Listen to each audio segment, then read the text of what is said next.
What's up, DubNation? Oh, thanks, Brian. Oh, we gotta congratulate Dean Chambers off the bat because, man, the Giannis no go is messing with my hat. All right, we'll just have that little red circle behind me the whole time. Maybe I can reduce it a little.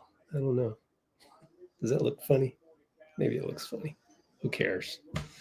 All right. Yeah, Dean Chambers graduated and has a degree now. Looks like OKC is now up by 11 again. Yeah, Minnesota doing all those things that I criticized them for, which is throw the ball to the other team and take crazy threes like Dante just did.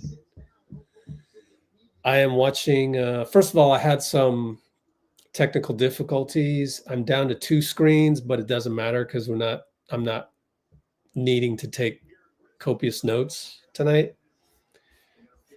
But I just hope my other screen survives and might need to let's throw up a box score at the very least. Oh, shucks. Wow, how did it get so... Okay. Technical difficulties.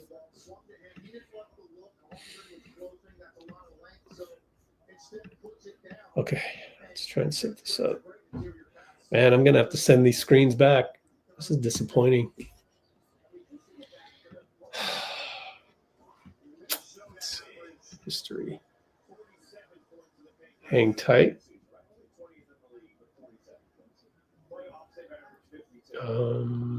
Show all history. Today.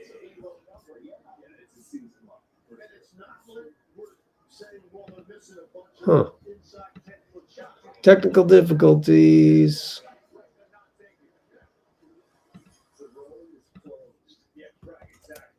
What's it called again? Word counter.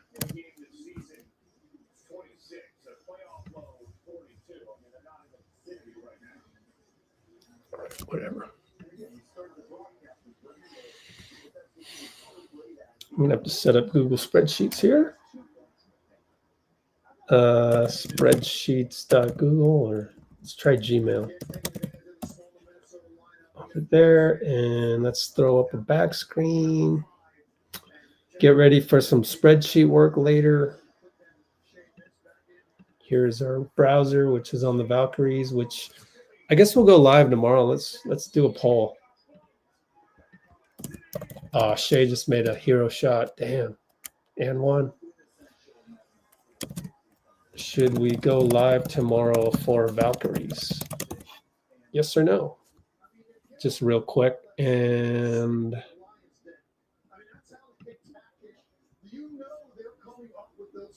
here we go. Why is this blank? That's funny. Maybe I need a refresh. There it is.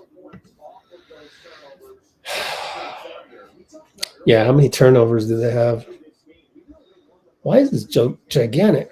Man. Let's see.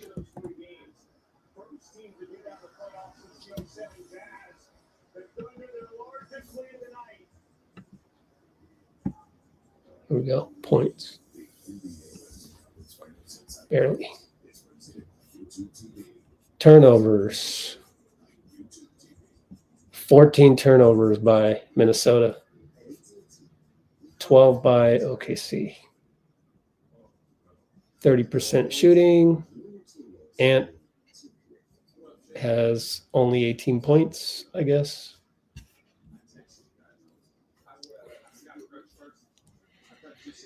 Oh, cool. Bloomer's in the house. I hope we don't trade JK. I know.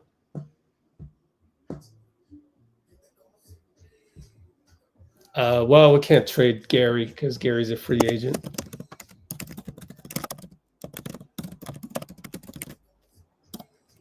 So is Looney. But I talked about Gary. Me and Dean, I was editing the podcast, so I hope I'll have enough energy after this to finish that edit because I thought Dean was great. Speaking of which, let me one more time try and pull up the photo for that. He sent me a photo. So you guys are going to love this. Oh, it's reversed. Can I still airdrop? Let me see. I was having trouble airdropping to and from my phone. Actually, just from my phone to the laptop, which is weird. No, from the laptop to the phone was the problem. Yeah, so. Wait a minute. Dean shaved? What? Hold, time out. What timestamp are we at? I got to put this in the notes if I can figure out my screens here. It's a mess. Wow. Yeah, I got to send that to myself. Hold on. I'm just doing some keeping some notes. I got to send myself the Horst out for blood quote.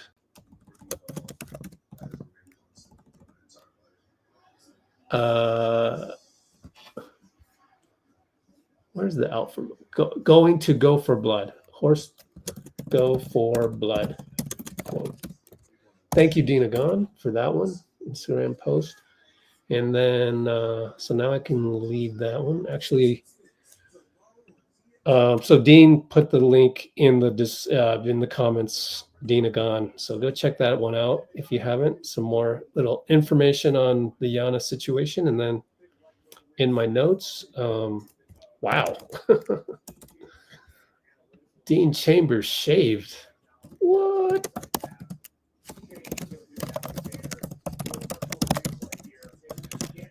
Okay, so I have his graduation pic. So let's go ahead and download that. He sent it to me flipped around, so I'm going to flip it.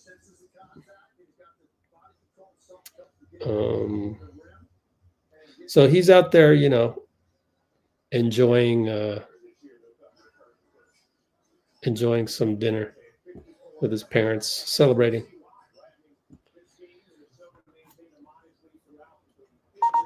Okay. Go here, file, open. Dean. That's crazy. Crazy. You ready for this? Are you sitting down, people? I hope you're sitting down, people. What are these? Oh, yeah. Gee. Cap sheets. Ooh, I'm going to have to look at this later. Anyways. Dean Chambers, congratulations. The unbearded Dean Chambers. Is that today? Congratulations on graduating. He said he graduated today, and why would you wear that on any other day but your graduation? So, whoa, I got to send him a reply. So,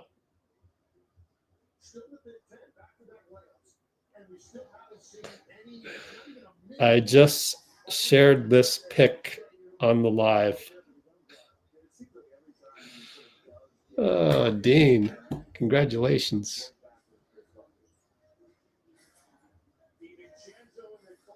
Golly, Dante's off. Missed another 3. Let's check the box score. Oh, who's reffing tonight? Oh, Capers. Okay. It's average. Dante 3 for 12. Dang. 29.8%, 47 threes.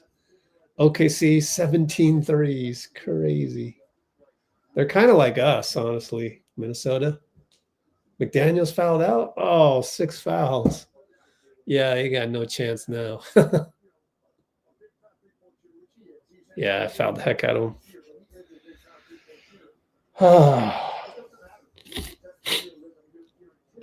Okay, so there you go on the Gary and Looney. I don't understand the Derek White one. FYI, I just don't think Boston is looking to shed Derek contract right now. Drew and Porzingis are the priorities. By that fact alone, it'd be hard to get Derek. Because when you're not a priority, then it falls, it's further and further away from July 1st where all the deals happen. So that's just kind of a observation I've made over the years. So I don't see how Boston's going to trade Derek White. But Ant turned it over, another turnover. Man, they were up by 4 at halftime. Whoops. Let that one go. All right. Glad to have you here. Good.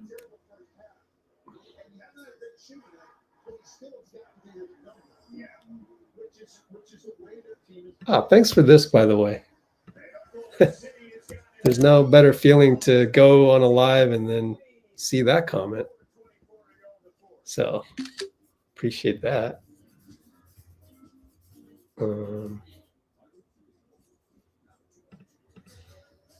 Suddenly I'm worried about my screens because one of them's out.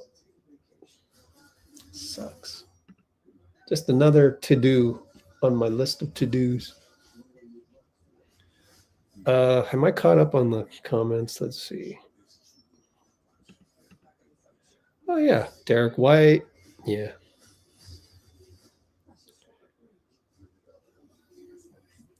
I know. Lake Up and JK sitting courtside. Yeah, that's how we are. We're a family. So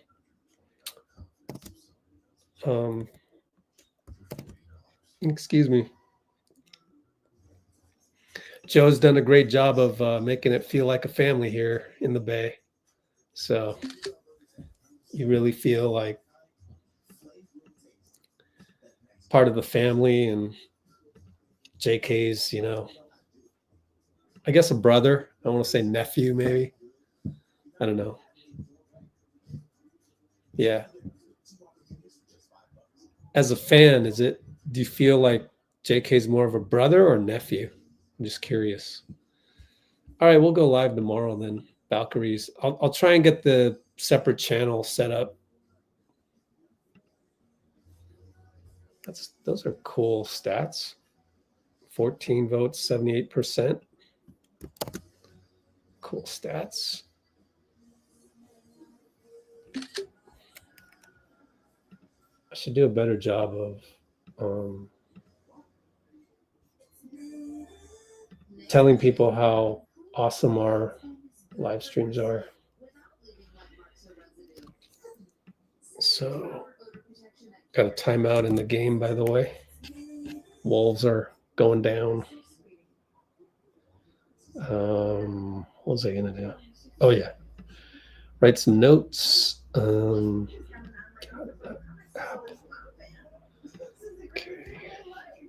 There. I'm all discombobulated with my screen not working here.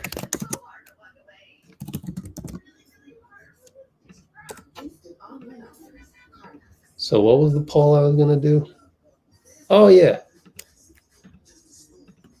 Do you feel like JK is more a brother to you in DubNation or a nephew? Of course, he's younger. And then with Steph, I would feel like Steph feels like a brother. brother, nephew.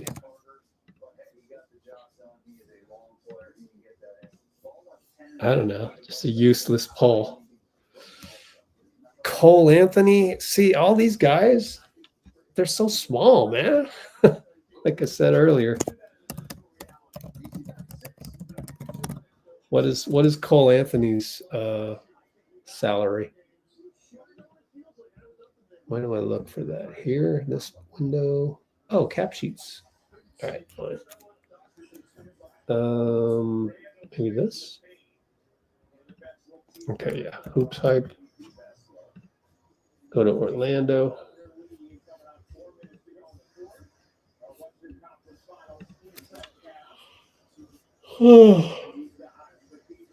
$13 million. So if JK is in a deal to get somebody, I would hope the somebody is at least as tall as JK.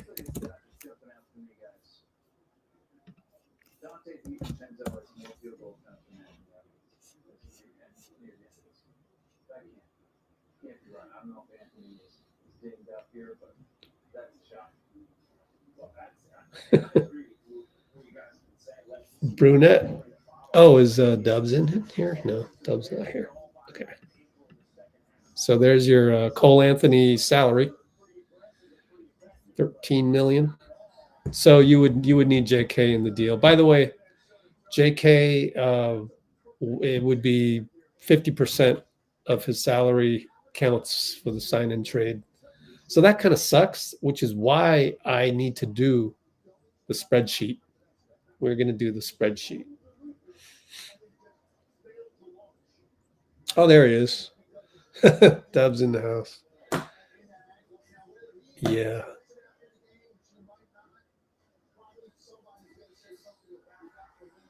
Let's see. Did I miss any comments? Still rooting for the Wolves. Yeah, me too.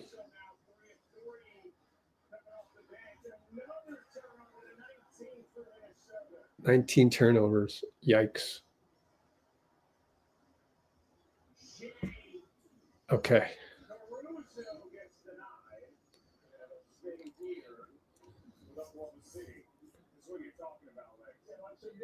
Who are we getting? Oh. Okay. Well, I got to set up some spreadsheets first. Let's see. So do it on this window.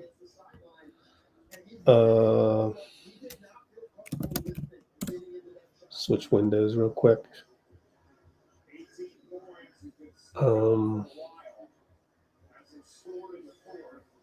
Nope, that's not the right one. What do I need? I need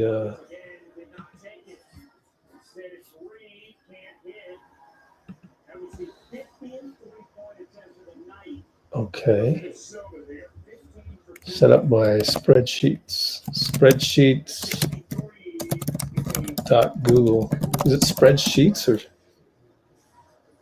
Google Spreadsheets? Cool. Oh, I'm on the wrong account. That's fine.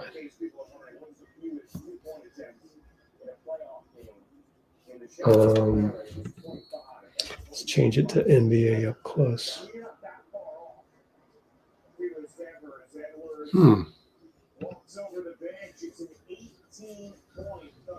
I can't remember the name of it.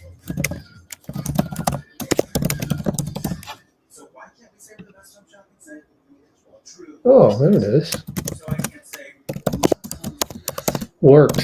So I'm setting up the spreadsheet so that we can do this work.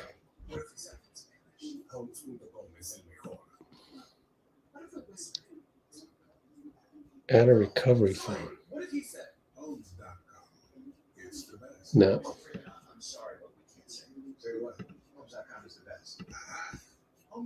Okay. Blank spreadsheet. Cool.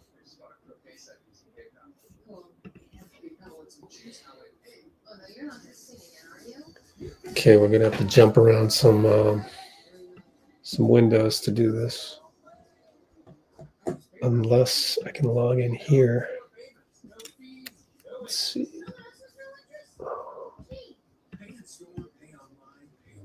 What's that? Okay. Spreadsheets.google.com. Oh, okay.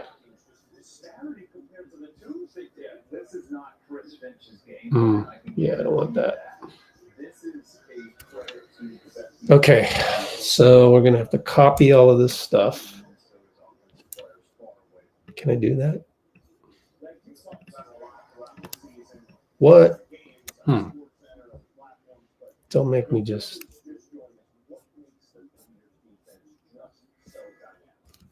Really? I can't select this? Hold on, let me go here. Let's change it over to here.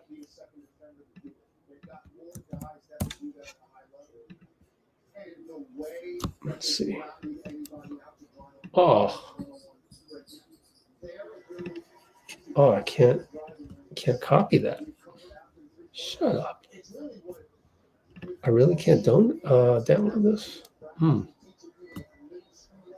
All right, fine. I'm gonna have to hand copy this. It's not that bad. There's only so many guys on the team left. There's not even 10 guys on the team right now. Okay, so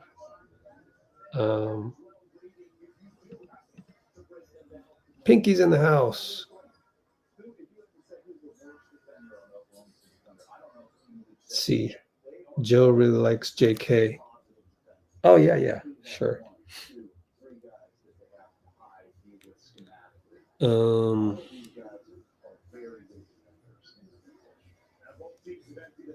Salaries don't match. Big time difference maker. Yeah, that's why I'm doing this live stream right here. Actually, it's going to be a little choppy waters to begin with because I got to set up the spreadsheets, and you're coming along for the ride. You don't have a choice. You guys are going to be right with me going through this slow process, but I hope it teaches you the process of it. And I'll turn this into a podcast. Okay, so here we go. Get this ready.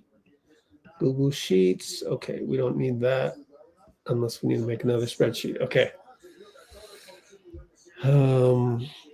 What else? You're good on Cole for JK? You mean no? You're good meaning no, or you're good meaning yeah?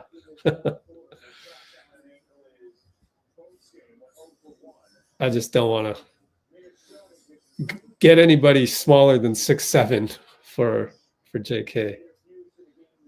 I should at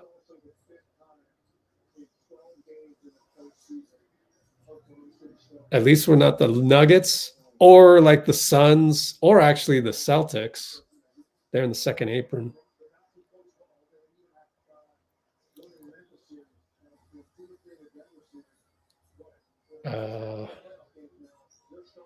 Cholo. Oh, Bruce is in the house. What trade is out there? Yeah, exactly. That's what I'm doing here. We definitely ain't getting a star. No. How do you know that?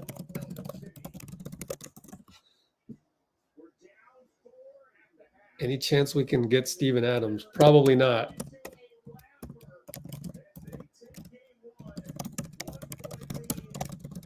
But unless it's a sign-in trade, which you won't do because he's a free agent.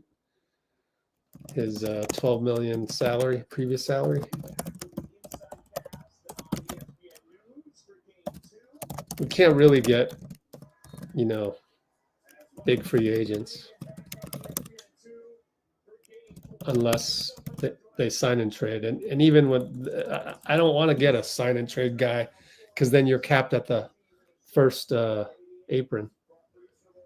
So bye-bye Minnesota in game 1. We can't get an equal player. Oh, okay, yeah, but you'll see my Markkanen idea. And then also Jabari. Jabari's easy. That's straight up.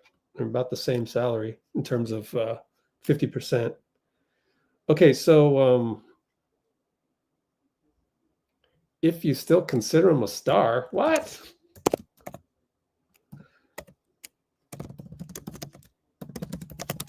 He makes $46.4 million.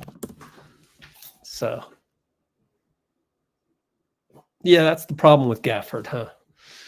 Traditional big. I don't know if traditional big fits us, right? Okay. So first of all, let me start at basically the 27-minute mark. Let's see.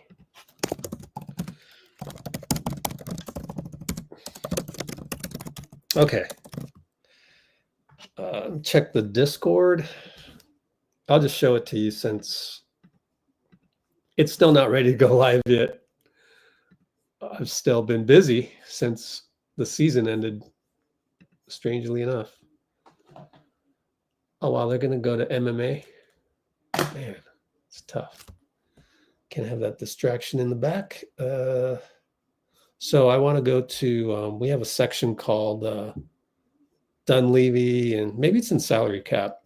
This is more salary cap stuff in general. And the other one's more like Warriors related. I reposted this in here, I guess, just in case. But so here's some information on salary cap stuff. And I wonder if I probably did not put it in that one. I probably put it in Dunleavy. So scroll all the way down and then go back up and look for the Bobby Marks tweet that kind of gives you some background.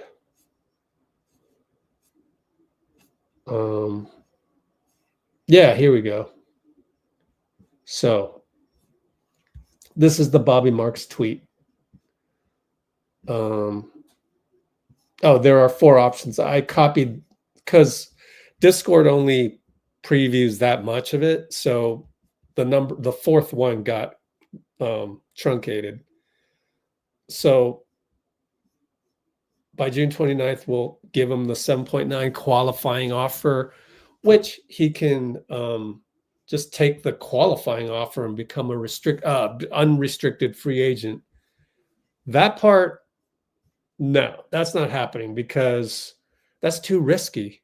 What if you get injured? What if you tear your Achilles or you tear ACL or whatever? Like, then all of a sudden you're worth nothing as a free agent. So he's not going to go with number 4. Okay, so that's the first step.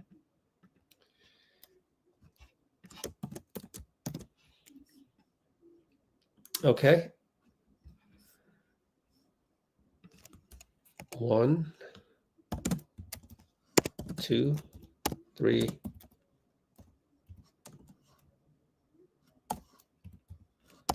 And 4.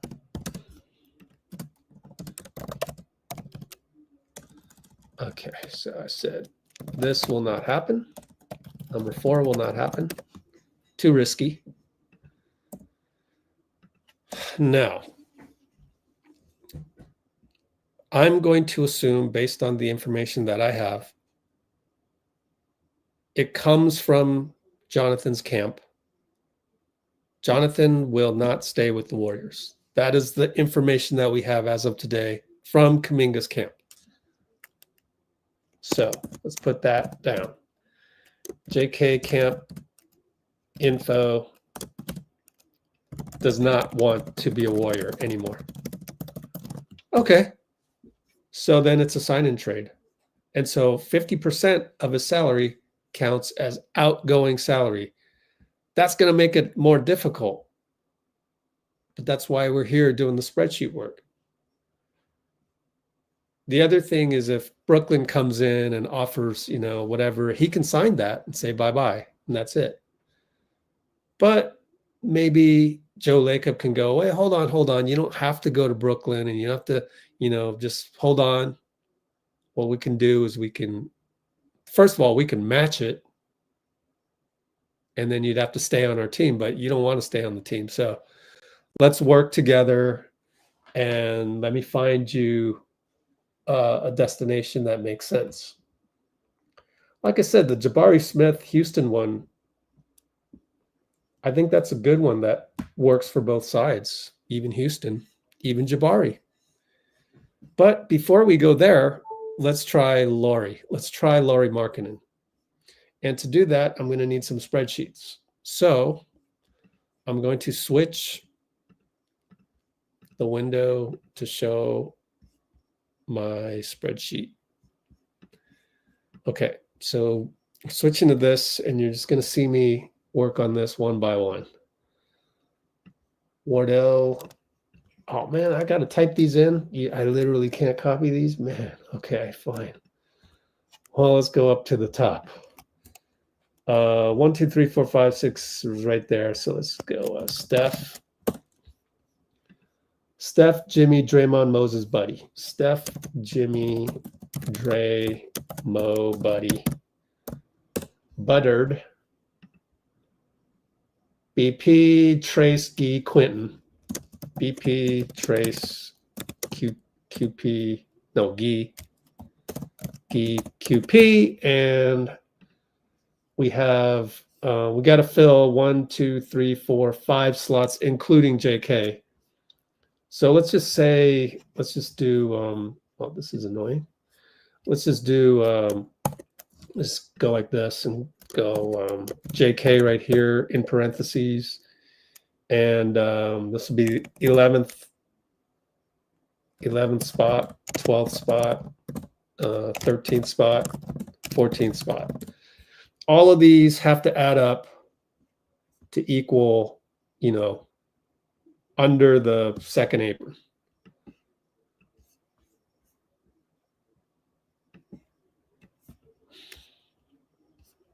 Let's, how do I get rid of all this? Make this smaller. Let's make everything smaller font. View, zoom, 90%. There, now I can see all of it.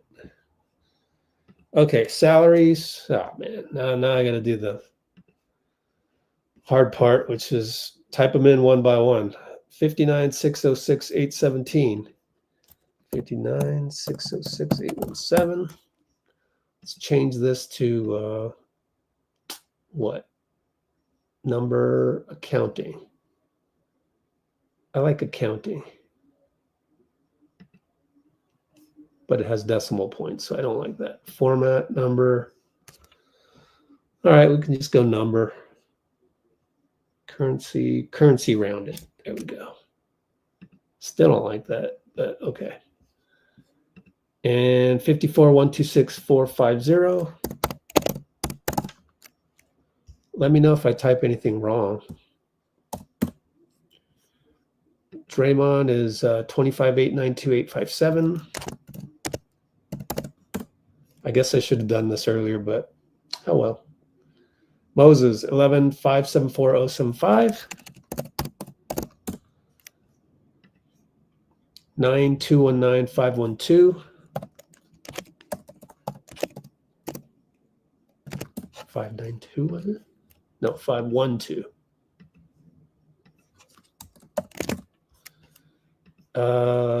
Brandon, 3687960. Gee, 2. Oh, Trace is above Gee. Interesting. 2221677.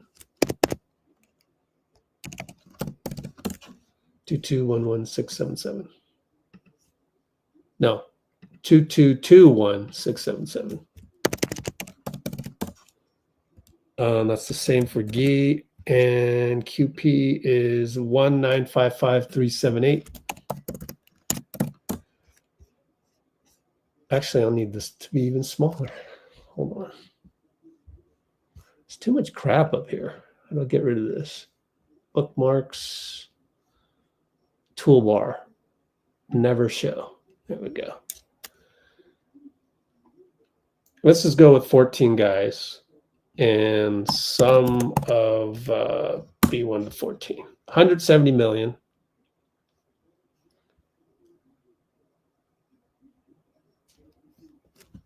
Make this smaller. Got it. View, zoom out. There we go. Can you guys even see that? That's so small. Let's change it to font 10. And let's change this to view, zoom 100%. Cool. So we will put the first apron here. First apron is 195,945. 195,945.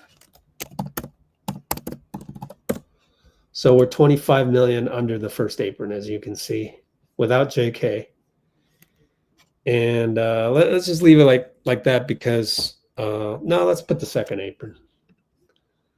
207,824. 207,824. Second apron. Okay. Okay. Now, let's go look at Lauri Markkanen. Switch over to Utah. 46,394, 100. 46,394, 100. So let's just put them like over here. 46,394, 100. Actually, let's copy the format. Can I do this? Paste special format. Okay, that's Lauri. Put Lauri right here.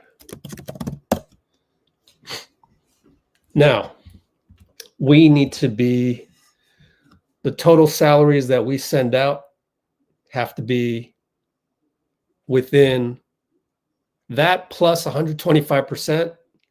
125% of all the salaries we send out have to equal Lauri's salary at a minimum. So,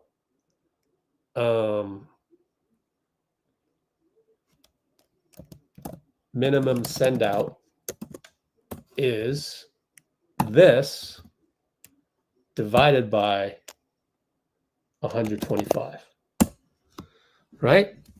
So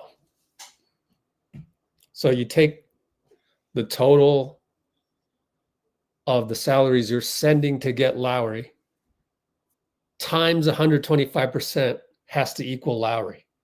Therefore, Lauri divided by 125% gets you the amount that you need to reach. So how do you get to 37 million? So first of all, there's going to be JK. Secondly, we've got to include anybody not named Steph, Jimmy, or Draymond, obviously, because we're just not trading those guys. Those guys are solidified. In fact, I'll put them in bold, put them in red to make sure that they're solidified. Where's pink?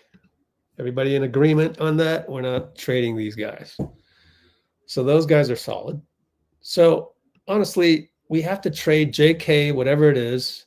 And by the way, it's got to be 50% because I just told you, Bobby Mark said, if we sign and trade JK, you have to take 50% of it. So really,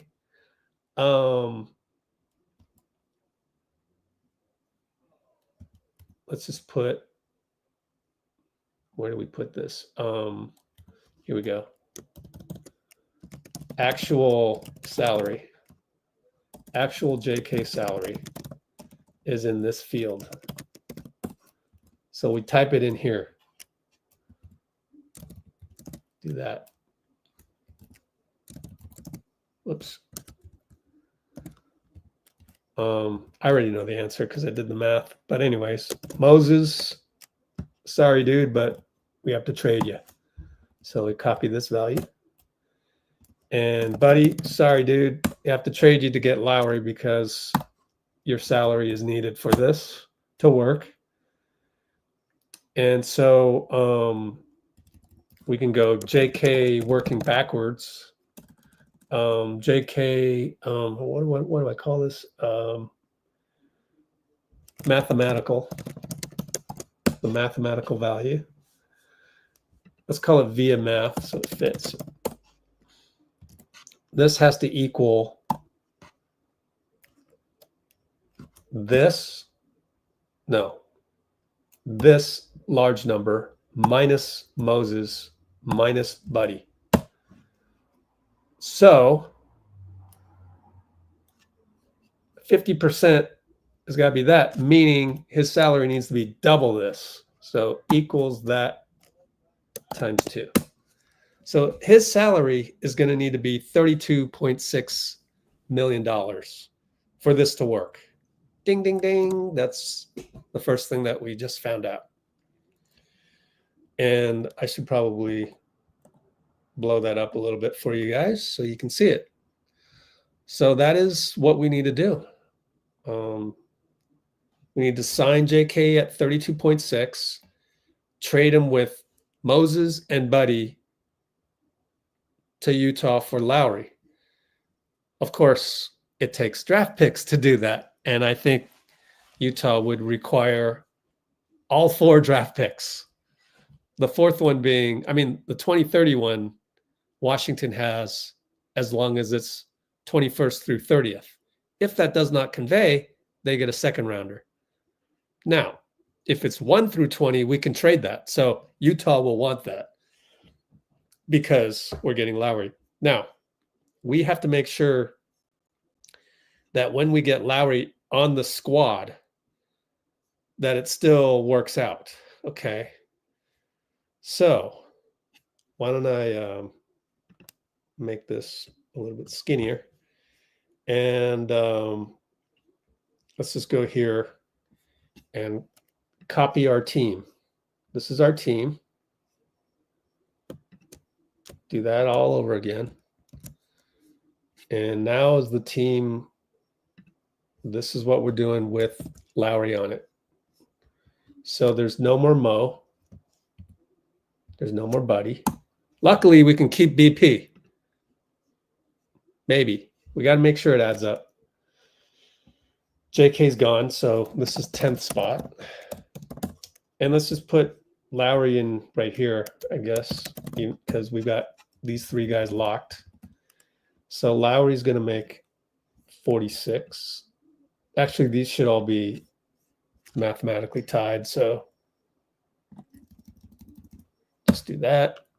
Copy the formula downward. In fact, just copy these. Also, wait a minute. We have to put this value in because we are signing him first. So there's a big chunk. So that presents a problem right there. No, we're under the 2nd apron, so we can still aggregate. But I don't know if that means, so this is a huge point. I'll put this in the notes. We're at the 44-minute mark. The problems with signing JK first, coming near to the, let's call it approaching dangerously close to the 2nd apron. Okay, so here we are. We got to sign him first. And so forget you saw any of this, but to do this step first. We got to sign JK first. And that's where I feel like BP may be a casualty. So let me ask you this. Would you do the deal? Because I would. Oh, that's interesting. Most of you think JK is like a nephew. Oh, that's neat. Okay, new poll. New poll to see if people would actually do the Lauri deal. And then old poll was the JK one.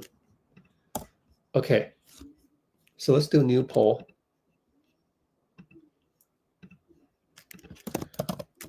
Would you do the trade to get Lauri for JK, Mo, Buddy, I guess BP's in there, and draft picks?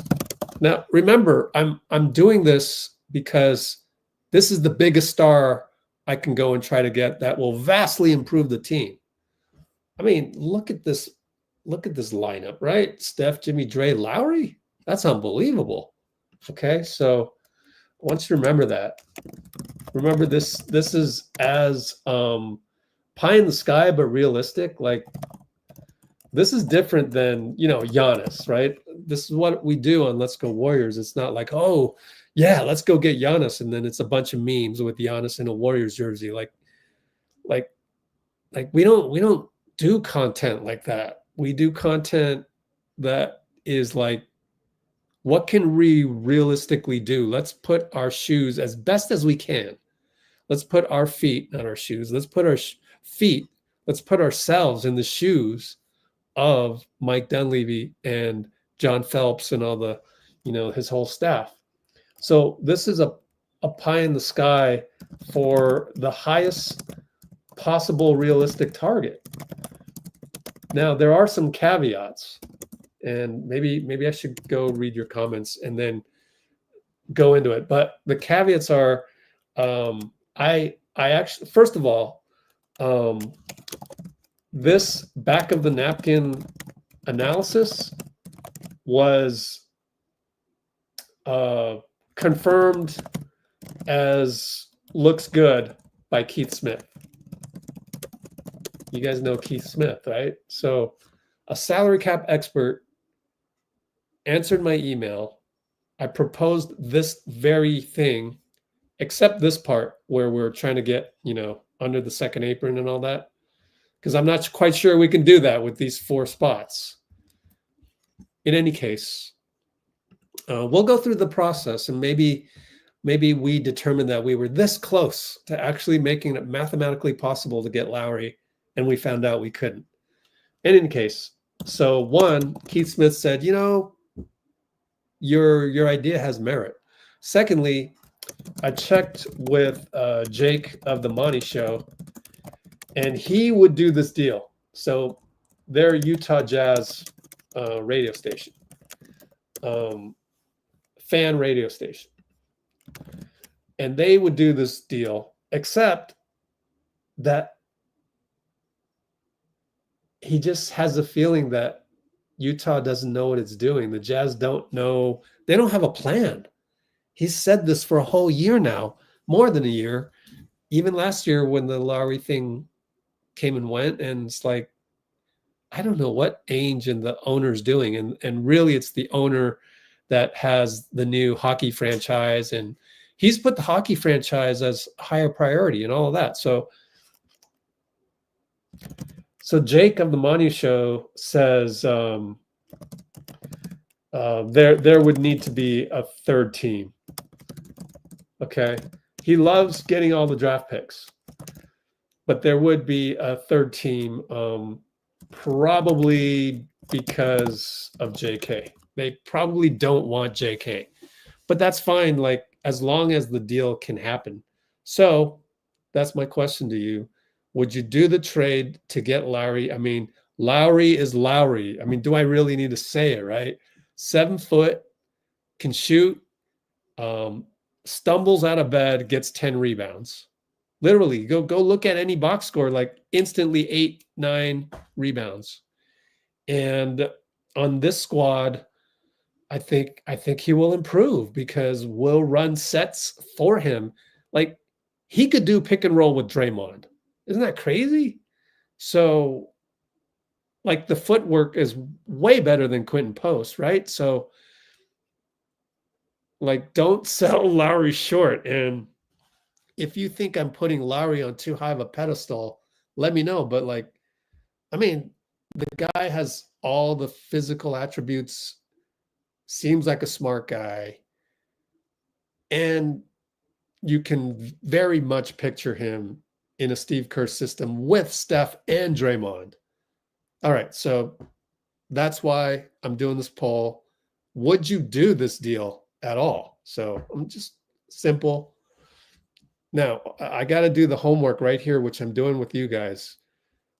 This is dangerously close to the second apron, which means we cannot aggregate contracts. And, we should look that up one more time. NBA second apron restrictions, right? So we'll take a look at this in a minute, but let's go to Hoop Rumors. And there was a thing on Hoop Rumors that said minimum NBA. Oh, I got it in my saved searches here. Let me see. NBA minimum salary. I can't remember. NBA veterans minimum. There it is.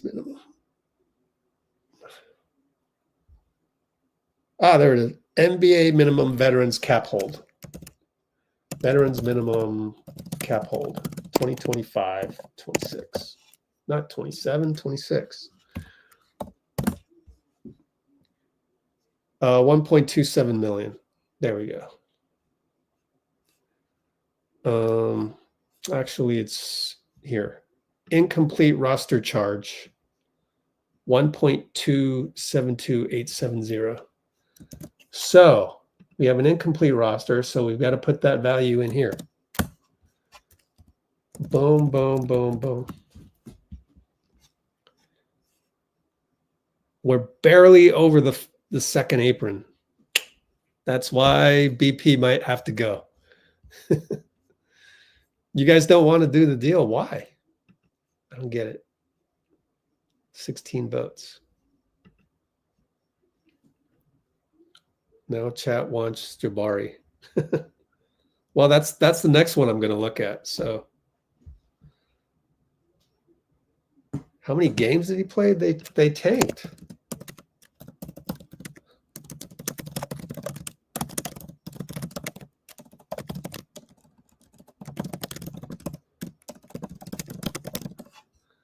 He wasn't injured. I don't know if Lauri moves the needle. What? Okay, here's somebody I trust. Why Jabari over Lauri? That doesn't make sense. Like, no GM thinks that. That doesn't make sense. Doesn't move the needle. That makes no sense. What if Lauri doesn't want to come to Golden State?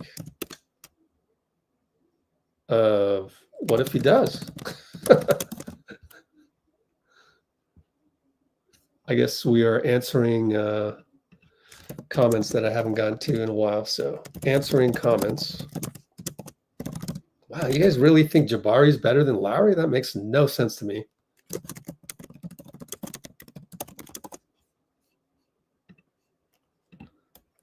You guys need to type in explanations.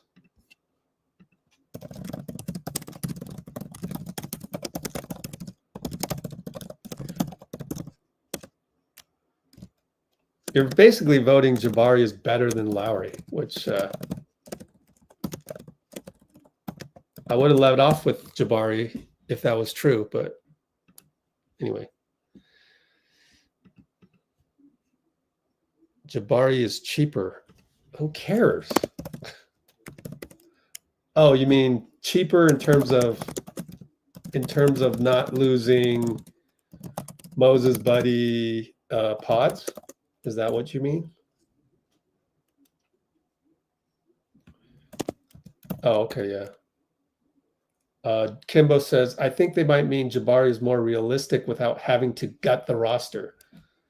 But to get a guy like Lauri, you gut the roster. So anyways, yeah.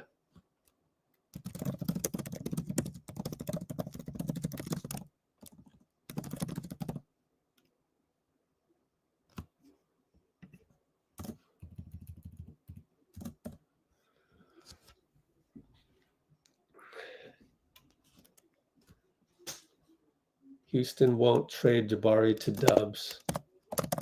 Why not?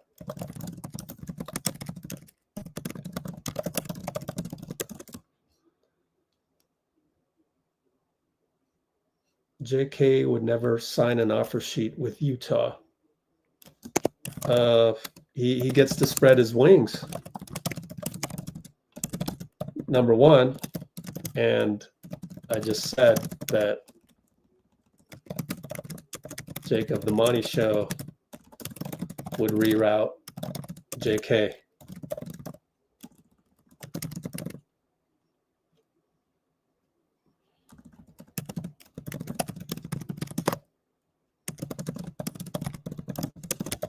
So anyways.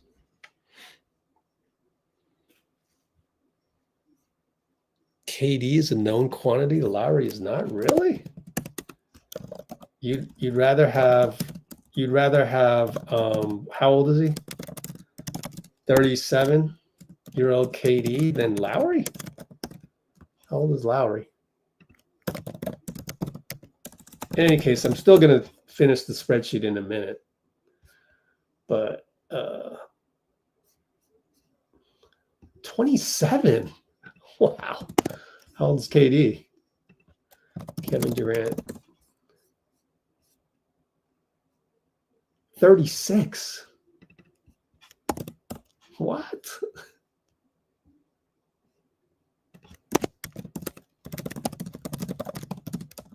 Gonna have to trade the whole future. That's what exactly.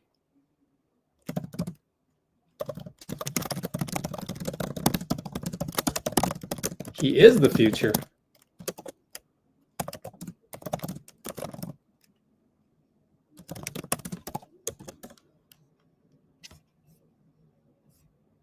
By the way, Dean is in agreement with me, by the way, on this. He would do this deal. I wouldn't have come onto the live if he didn't. I might have.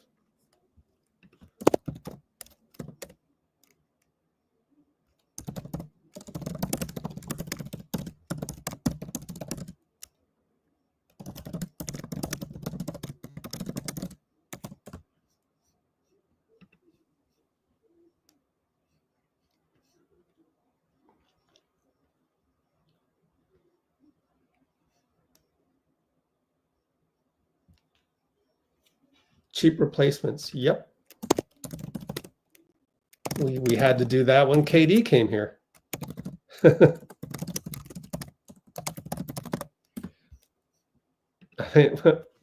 It's funny. Like we're getting right back to like this is more similar to KD coming to the Warriors than anything else.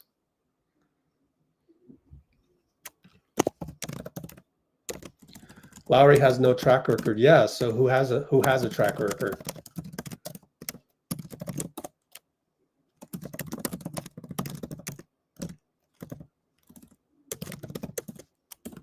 Jabari? Jabari has no track record. Actually, he does, but he was on the bench. Barely played some minutes.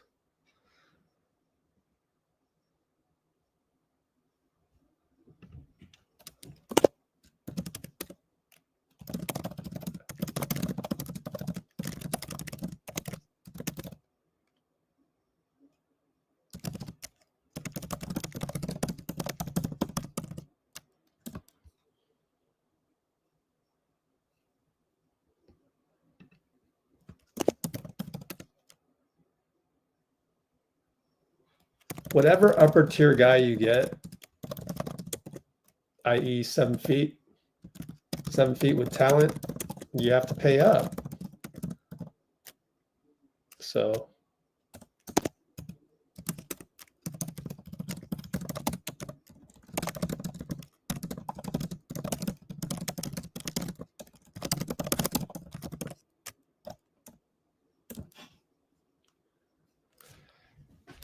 we're not getting Giannis, guys.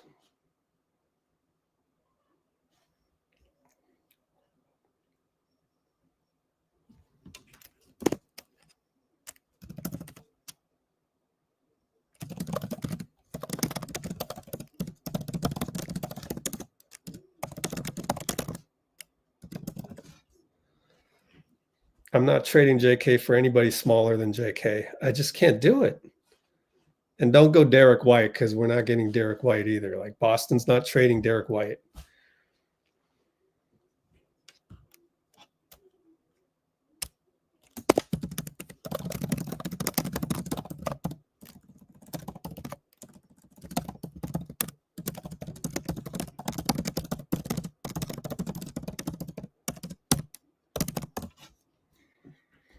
Here we go again.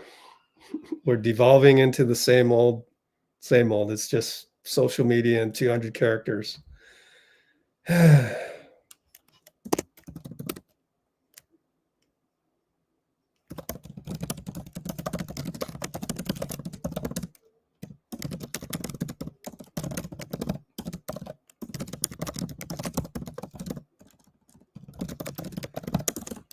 We're starting at the top and we're going down. The next guy we're going to look at is Jabari Smith. So for you to go Brook Lopez, like why do I even care about Brook Lopez when I'm trying to get Lauri? So I've already deduced Lauri's a better get than Brook Lopez. So why do I even bother with Brook Lopez until I know that Lauri's off the list? But he's on there. He's just like, why would I do a live on Brook Lopez when Lauri makes more sense? So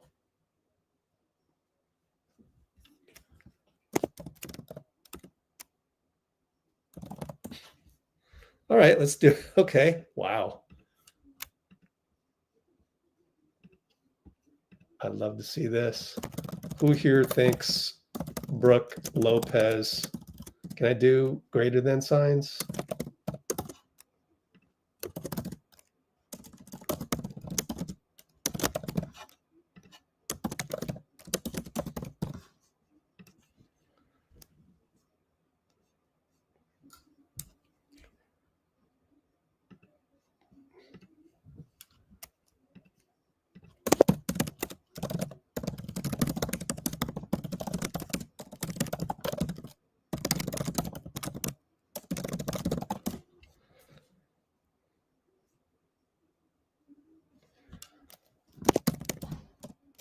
Yep, Brook is a free agent. Now, they could do sign and trade, but then we're capped at the first apron. Sign and trade Brook, but then we are capped at first apron, which is really, really hard to deal with.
All right, I'm just have to ignore the bad comments.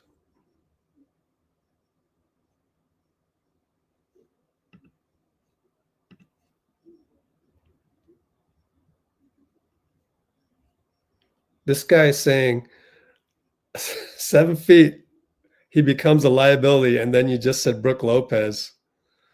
Oh, that deserves a timeout. Sorry, man. I mean, if you're writing these ridiculous comments, I'm trying to clean up my comments. Like, I want this to be the Greek pantheon. I want Plato, Aristotle in the comments, and all the other, Greek philosophers. Who are the most famous Greek philosophers? Don't say anything if you're not going to be Socrates, Plato, Aristotle. Like, say something important. Actually, famous 10 Greek philosophers. Be one of these guys. Seriously. Be one of these guys.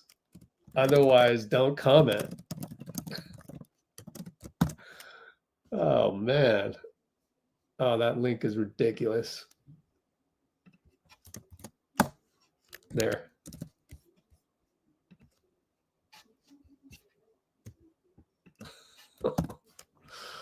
Oh, man.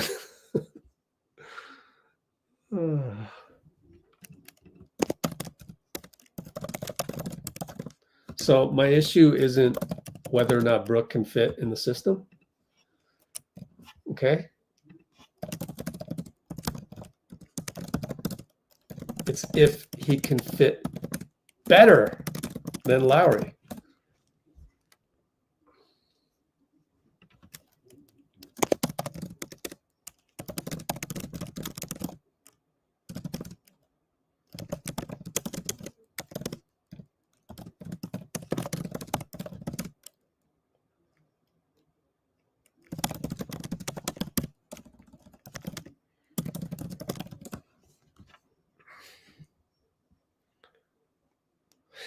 Socrates. All right. Everybody but Socrates then.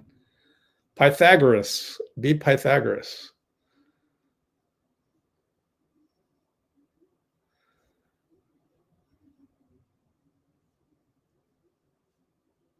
Anyways, all right. Let's just keep going. You know what? Let me get if you're a blue wrencher and I missed the comment that's important, let me know what it was.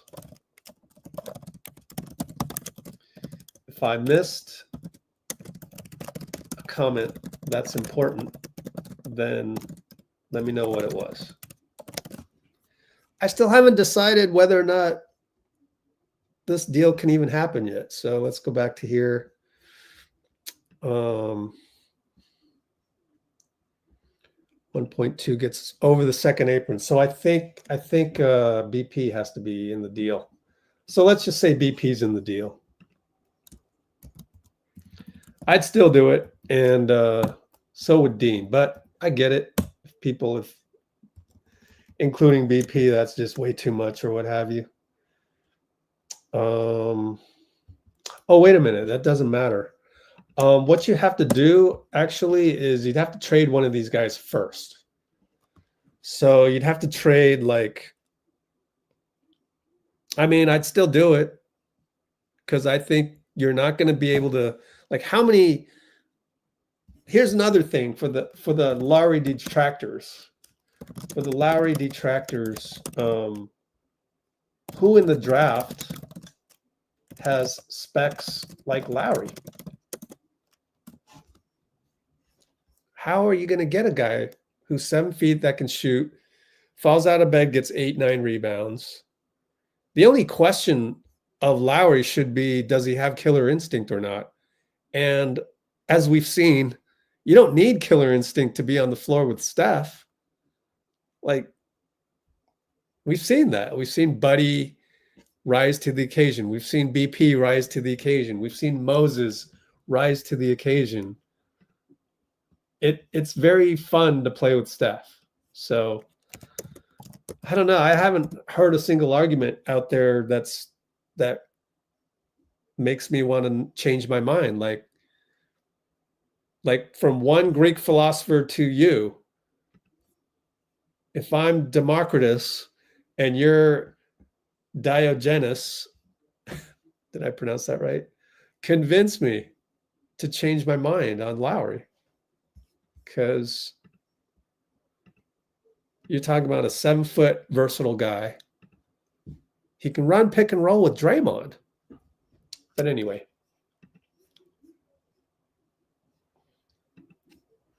So,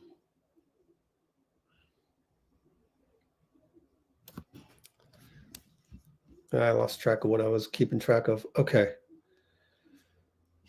So I think I've concluded that we'd probably have to do multiple trades. You'd have to, if this became, let's look at BP.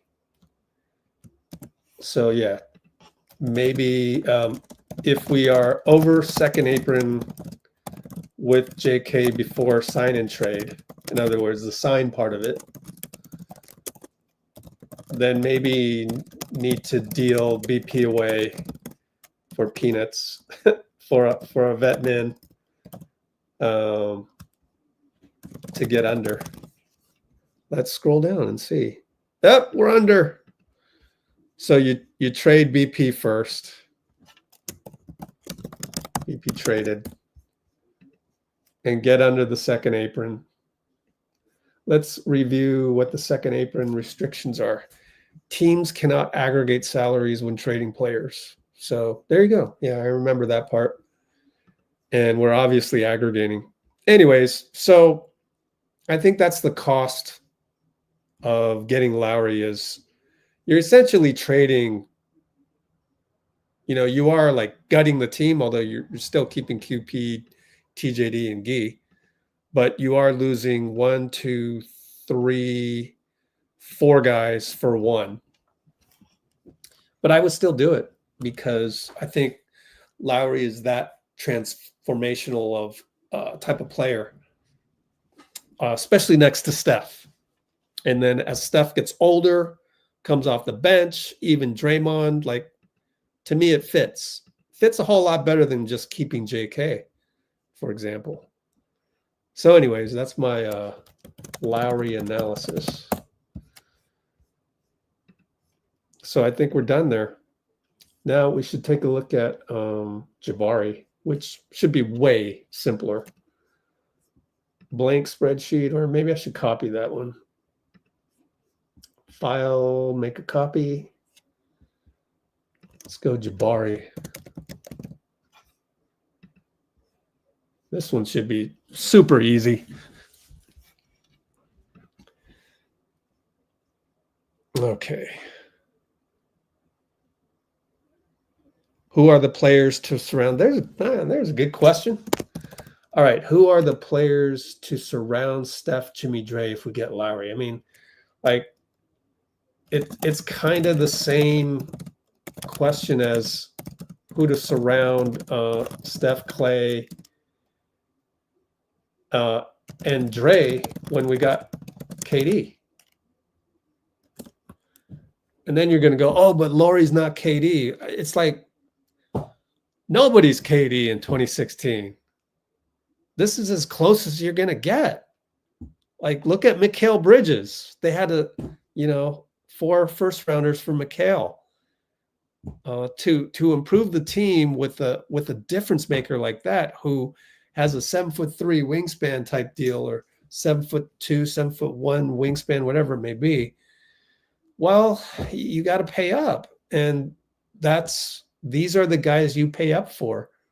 It's the Lauris, it's the Mikail Bridges, it's the KD before not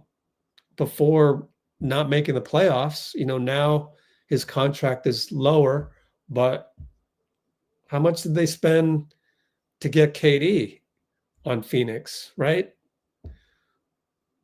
Those are just the gambles you have to take. Except in Phoenix's case, KD was 34, 35.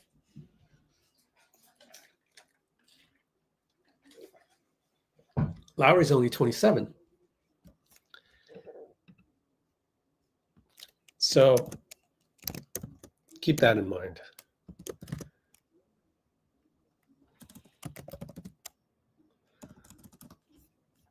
Let's see. It says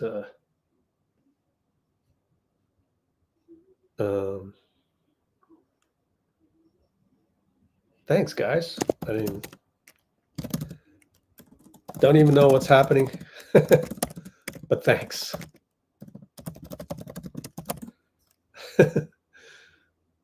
Let's see. So yeah, that's my answer on we're gutting the team.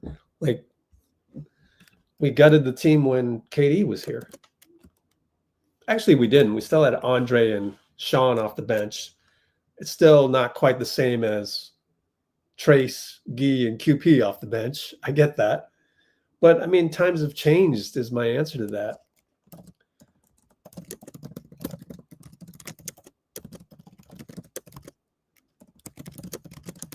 But I'll continue to think about that. I'll probably look up,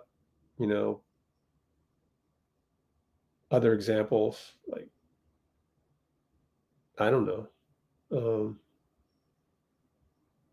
It's hard to say gutting the team because you still have the main guys.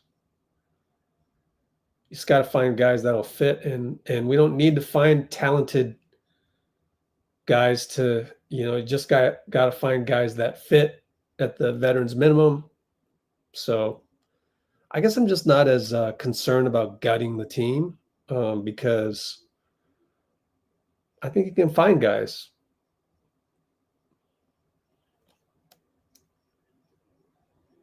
Who doesn't want Guy Santos to play, 15, 18 minutes a game? Why not? You got Markkanen as your outlet for a three. Kick out to Markkanen, man. Like,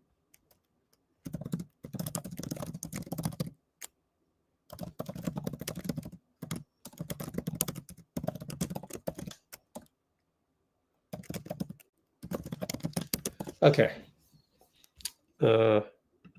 We can go on to Jabari. Okay, so this is Jabari. All of this is the same. Let's change this to Jabari. Let's go to Houston cap sheets.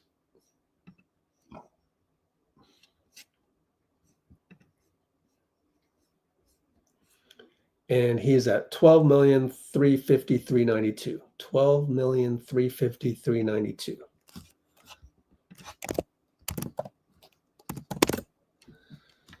Okay.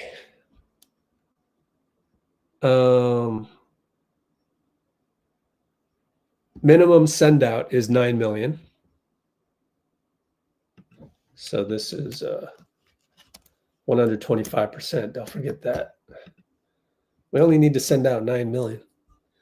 But Houston will want to get JK in there. So we don't need to send Mo and we don't need to send Buddy. Delete those guys. Get to keep those guys here. Get to keep BP. And he was making, oh, shucks. I should have, on the Lauri, I should have put BP over here. Not bad. Oh, well. It's a messy spreadsheet, come to think of it, actually. So not my final submission to the salary cap teacher. So what was BP making? He was making, let's go back. Utah. 3678960. 3687960.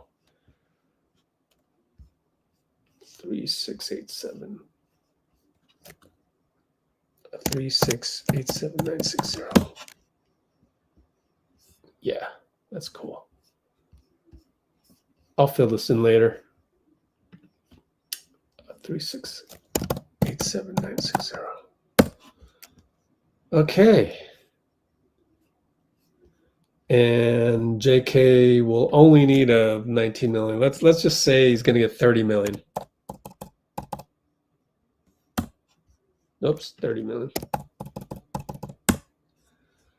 Okay, so $30 million contract. We're under the second apron before we trade him, which is great. Actually, we should figure out what that number is. Let's just keep it at 30 million. So we can, but we're not aggregating anything anyways. So 50% is, oh,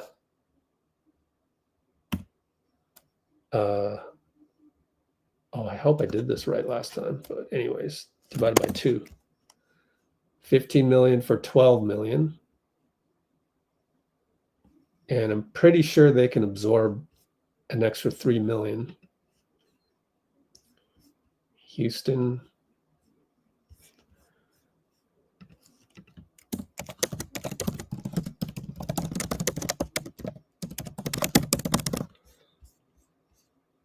They are total salaries 197.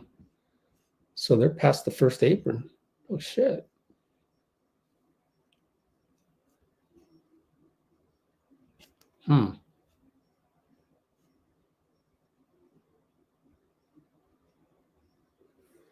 So 12 million. So we might need to send them something extra.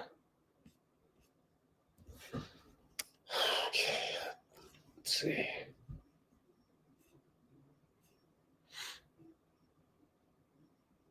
What are the rules of the second apron or the first apron? Let's see. Cannot acquire a player and sign and trade. Oh, shit. So we got to keep it under the first apron. Need to keep Houston under first apron.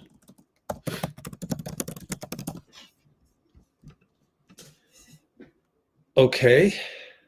This is complicated. It's more complicated than I thought, but so here's a variable like what do you pay JK?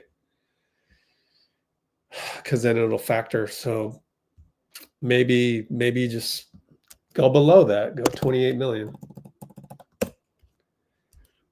And now you're it's like we've got to put Houston's total salary. Let's go Houston total. Copy that straight here. They're at 197,337.5. 197,337.5. First and second apron, copy this. Yikes. So Houston below first apron equals the first apron minus what they're at. So they're 1.4 over the first apron right now with one spot to fill. So actually, shit, they are, man, they got the 10th pick. Actually, they are at 1.27. So it's really this plus one of these minimums right here. Well, this is a mess. So they're really 2.66 million over the first apron. We need them to be under the first apron to do this deal. So you either got to pay 26 million. Nope. Doesn't really move the needle, huh? Oh, I didn't change this. Okay, hold on. Undo. So Jabari. Okay, hold on. Let's copy this down. Now let's delete this. Houston total. Houston with JK equals this plus JK minus Jabari.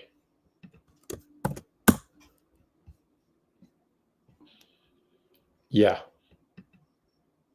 B11.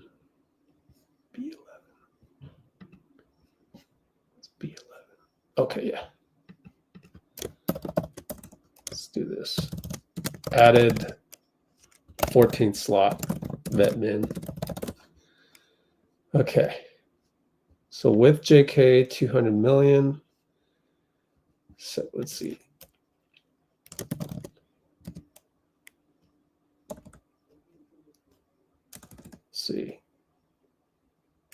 With JK under first apron equals the first apron minus Houston with JK. So they're 4 million. So if we gave them 26 million, let's just try this. Yeah, that looks right. Okay. Oh, but no, this would count as, oh shit. This is completely wrong because you don't add JK's half of his salary. You got to add the whole damn thing. So I don't know if we can get Jabari, guys. Doesn't look possible. Shit. I literally did not know that coming in, but okay, let's try this again. So the Houston total with JK is actually E6 plus F4, not E4, plus F4. So they will blow past the second apron to get JK. Damn. Oh, damn. Whew. Okay, so now we got to add something. We got to get some guys back. I don't even know how to do this.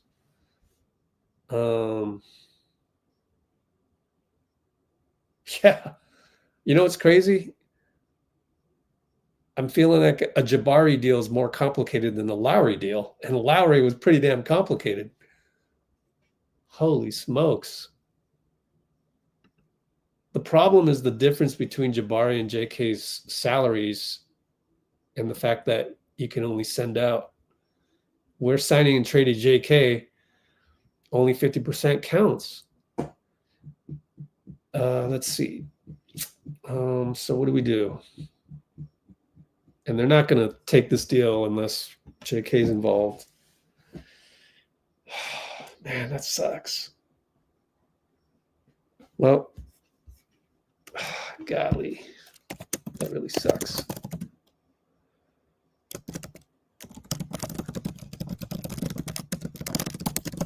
So it doesn't look like the trade can be done because Houston can't stay under the first apron. Now, a lot of different things need to happen for them too. Like they might get rid of one of these guys, right? So who knows? Jalen, I guess they're keeping Sengun, keep Dylan, but what do you do with Fred? So let's look at Hoops Hype. Hoops Hype salaries.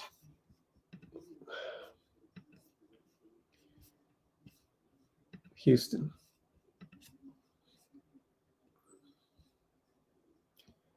Ooh, team option because it's in red. So what do they do with Fred? Yeah. So this one's tough. I got to figure out what to do with Fred before they can do anything with Jabari. Okay, so from our perspective, that makes it tougher. Houston's got to figure out what to do with Fred before they can address Jabari.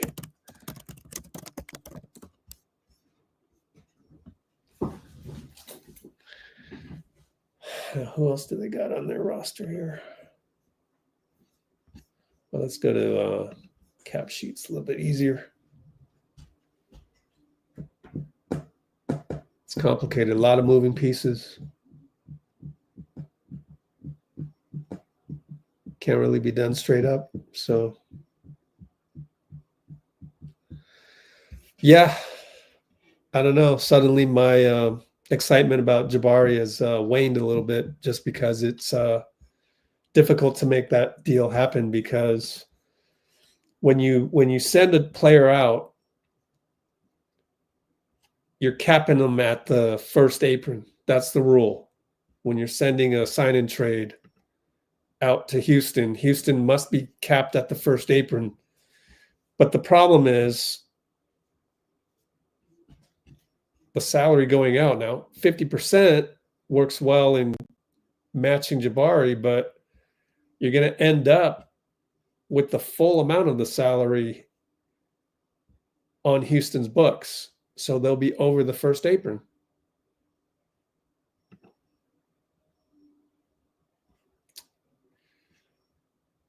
And so there's a lot of gymnastics that need to happen.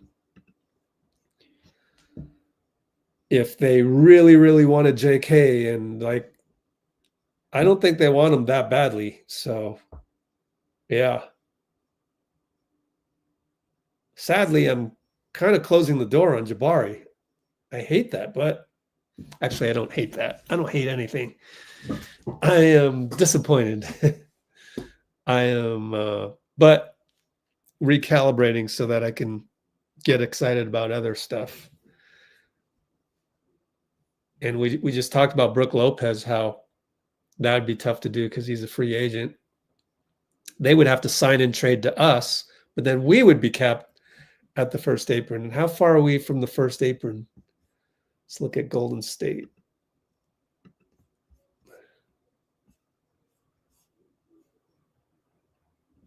Yeah.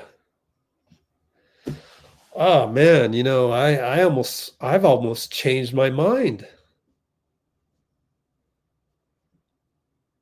Dean always wanted to keep JK just out of the emotion of it, the loyalty. Because I don't see Jabari as a real, possibility here anymore. Now I've got Jabari on the same plane as Giannis. Do you get that now? So sadly,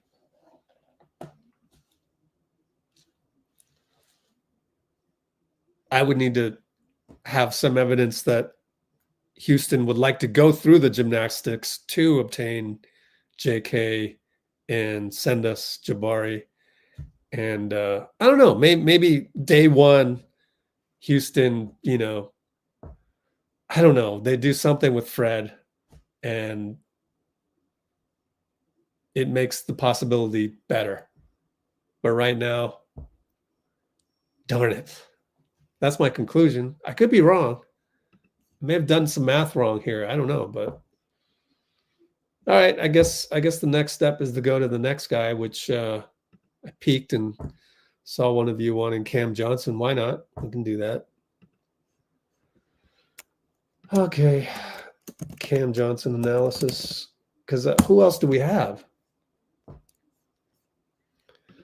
The Suns. Okay, let's just go through these comments. The Suns would love JK. Oh, for KD?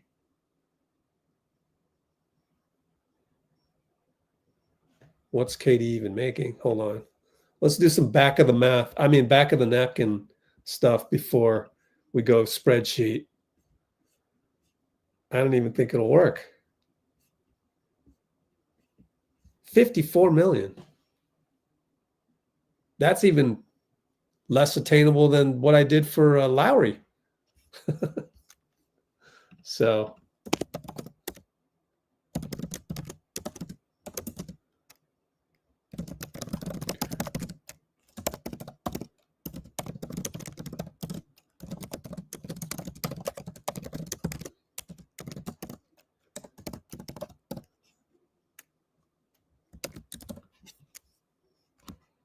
I don't think there's any. Is that if there's a path to get KD, show me it, because I don't see it.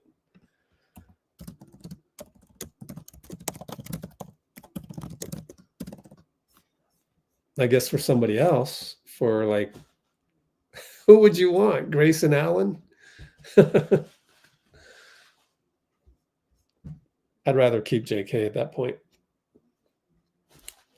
Keegan Murray, nah, I'd rather keep JK.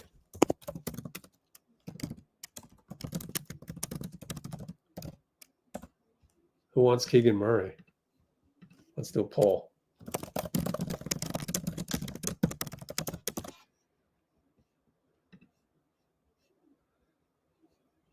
I'll look at it, but I don't like that idea. I mean, not straight up. You got to give us something for JK. Like, are you discounting JK? I mean, oh, if Houston goes for KD, okay, yeah, that's complicated. So we'll have to see. Gotcha.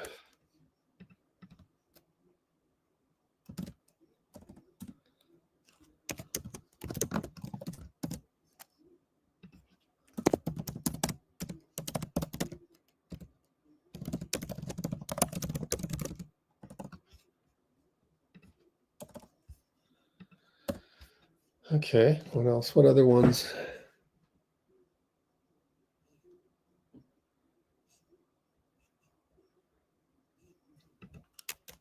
What is Keegan's salary? Probably pretty low at the moment. 11 million. When was he signed?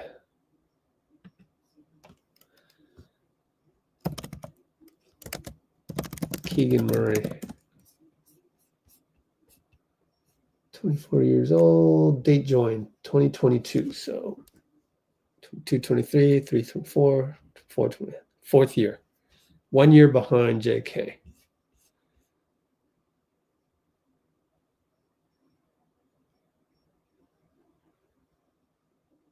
You guys would do. I guess the real question is, yeah, we're not getting consensus on the JK for Keegan. I just don't see it. I guess maybe positionally, they're not going to get rid of Monk.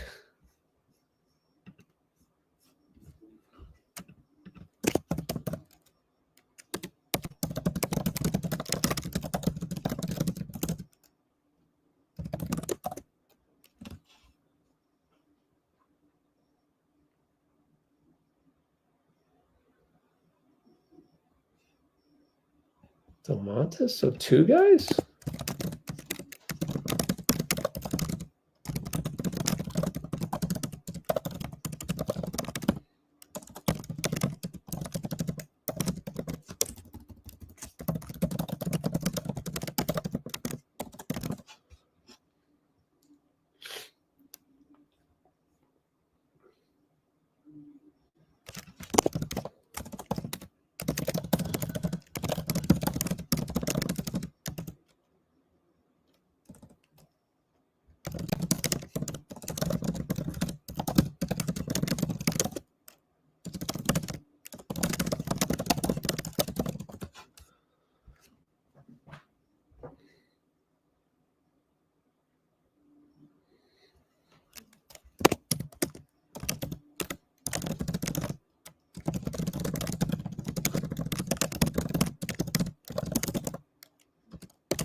You guys toss around Malik Monk's name so easily, dude. Like he's like the best contract on the entire team. They don't want to get rid of Malik. They want to get rid of DeMar and Zach. Look at that contract. 17, 18, 20, 21. Wow. And a player option. By then, this is so paltry. Like, this is an amazing contract for the type of player you get with Malik. That's not happening, man. Keegan and Monk for JK? No way. I would never do that if I was Vivek.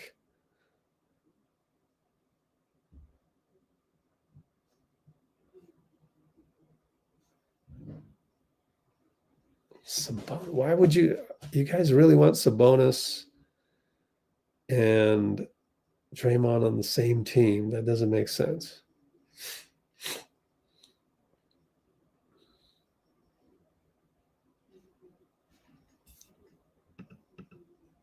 I thought I was doing Cam Johnson next. Are we not doing that anymore?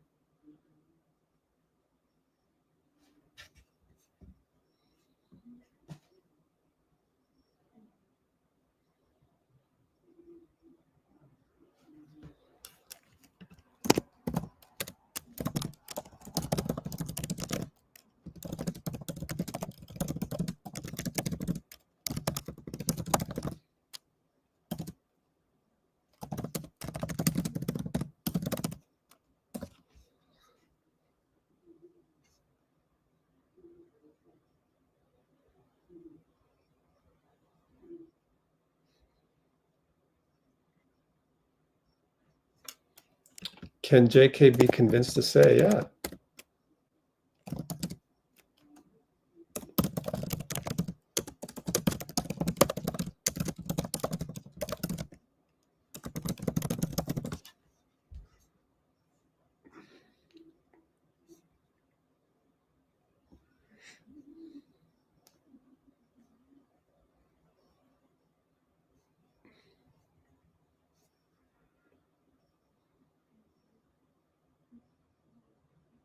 JK for Claxton?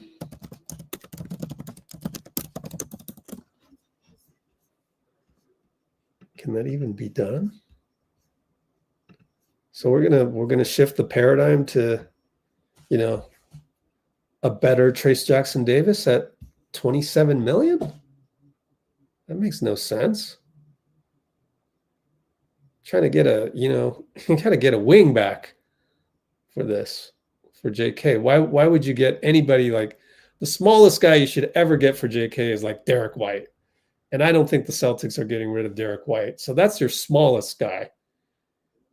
And then I think you just need a wing. You don't need a, taller, faster Trace Jackson Davis. How does that help? You need a guy that can score, like off the dribble. I don't know. Maybe you're saying, I just don't know that you can devote the center position to a guy making what Jonathan will make. So we talked about it last live stream, Dean and I, the whole talk about getting a big man, getting a center. I just don't see how that fits.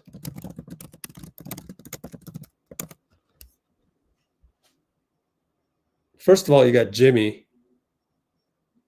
Like I would think you need a wing or a shooter. Claxton's neither of those.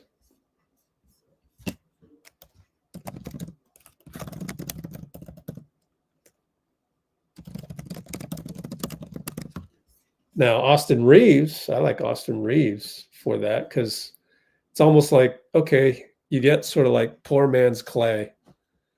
And kind of that's what made everything tick, because it was two guys that have gravity on the court at the same time. Reeves is at 13 million. So would you rather have Austin Reeves or Cam Johnson?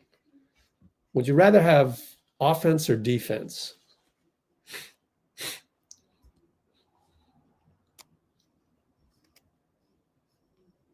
So let me do a quick poll. Would you rather target Reeves or Johnson?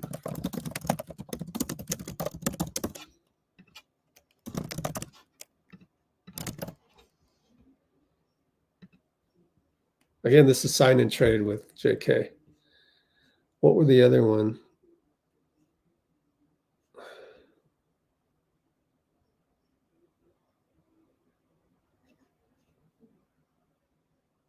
Jarrett Allen? Why would Cleveland do that?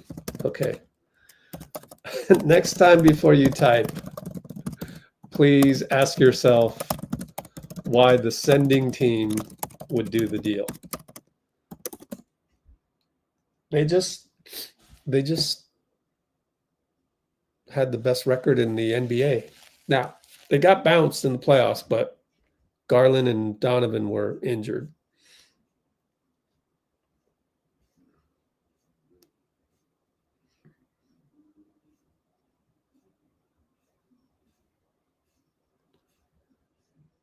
All right. Again, if I missed anything, somebody give me the heads up.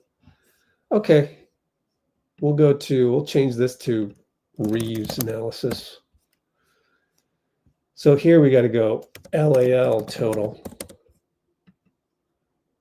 And this remains the same. Reeves.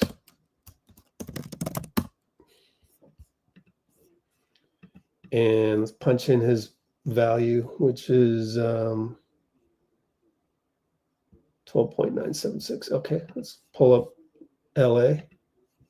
We'll do Cam Johnson after this.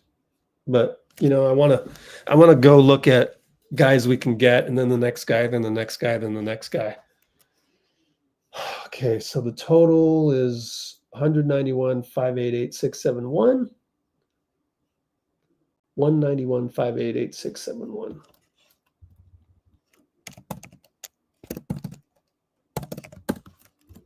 $191,588. Let's put this over here. Okay, let's add a couple of veteran minimums. Equals this plus 2 times this minimum.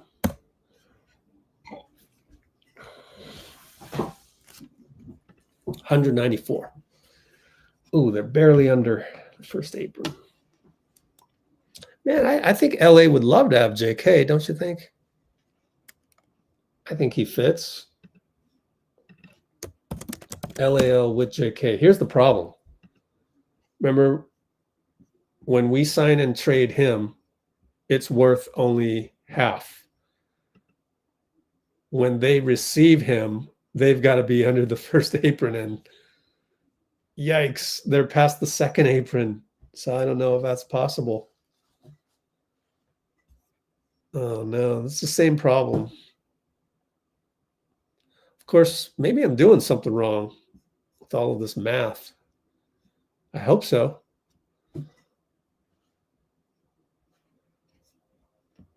Oh, that's complicated, man. Signing and trading JK out is complicated.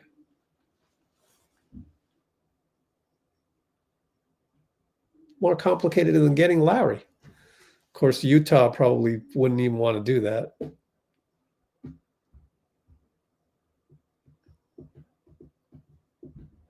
I'm pretty sure when we do Cam Johnson, the Nets can absorb JK. So that might just be what we have to do.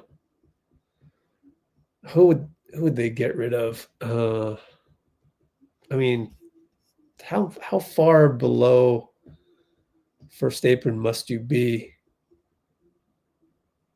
You got to start out like 14 million under the. Yeah, I think you got to start out about 14 million under the first apron. So that's what I'm deducing as we go through this exercise.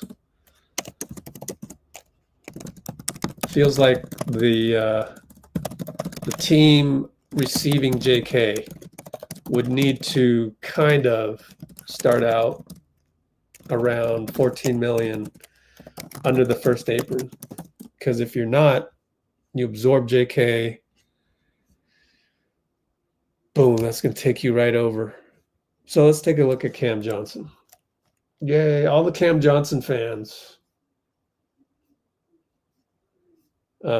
Take your flowers. Make a copy. Cam analysis. Here we go. So now before I do this, let me take a look at your comments. Cue this up to be Brooklyn. And look at your comments. What do you got?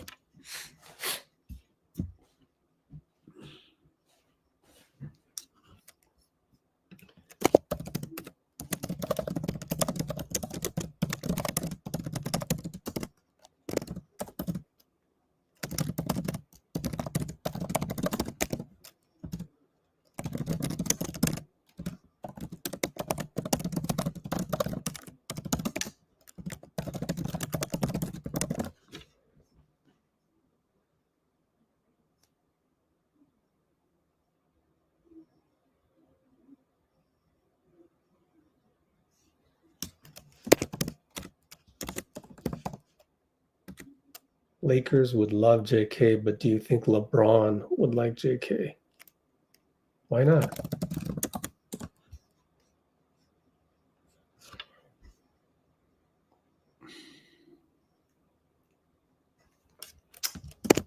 Most teams don't have cap space. It's not the cap space, it's the first apron space.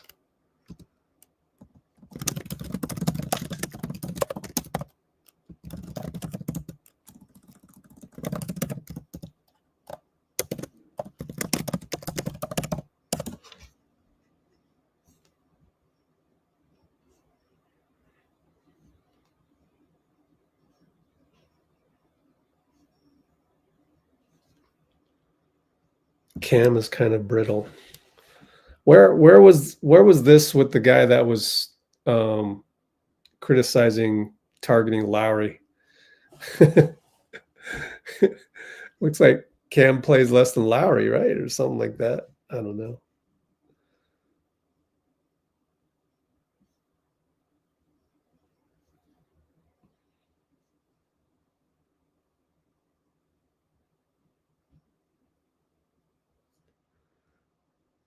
Dayron Sharp, we'll see.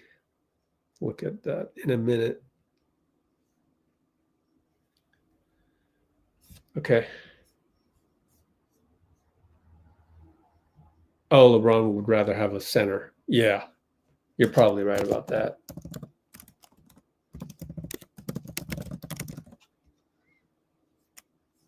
Okay. Anyways, on to the next one. 21 million. Oh boy. So we got to send out, we're going to have to send out another piece, you know, with JK going out at only 50% of salary. Just know this. We would have to send somebody extra. And I think his name is Moses.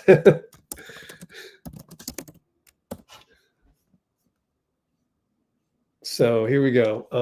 21057065. 21057065.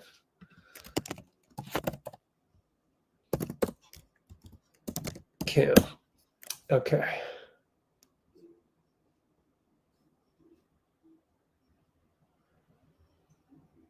We got to minimally send out, minimally, is that a word?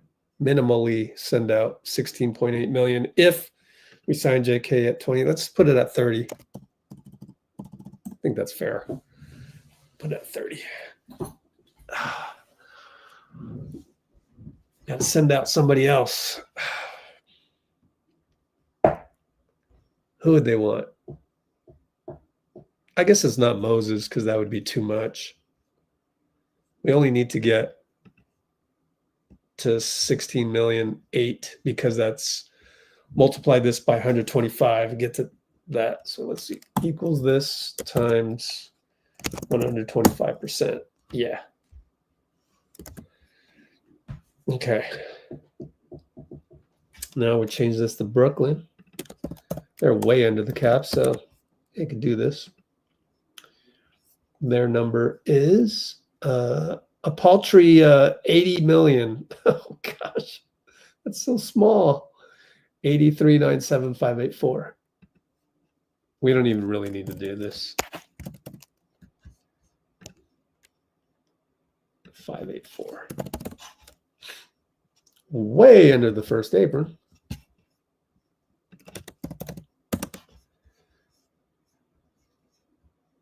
Yeah, they got to, let's just look at Brooklyn right here. Wow. They got 4 first rounders. That's neat. See this? That's so paltry. Wow, it's crazy. Okay. I mean, yeah, we can do this. But we have to add somebody else.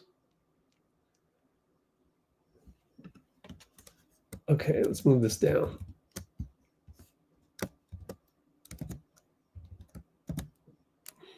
Did I do that right? Okay, cool.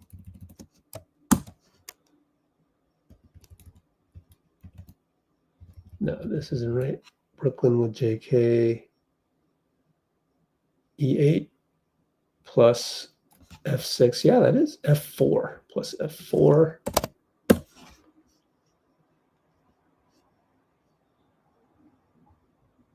E9 minus E12.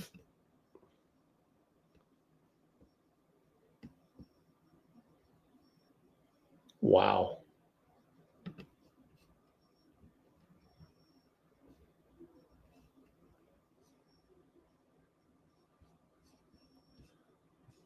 Okay, we got to send out somebody else. Who is it? BP? Trace?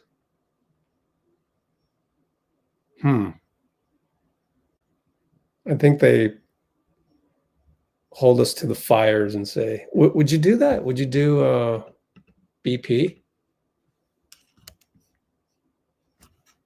So we end that poll.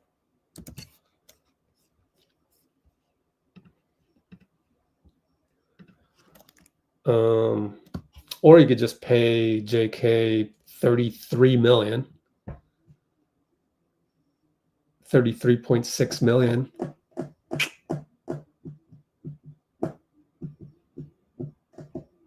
This is tough.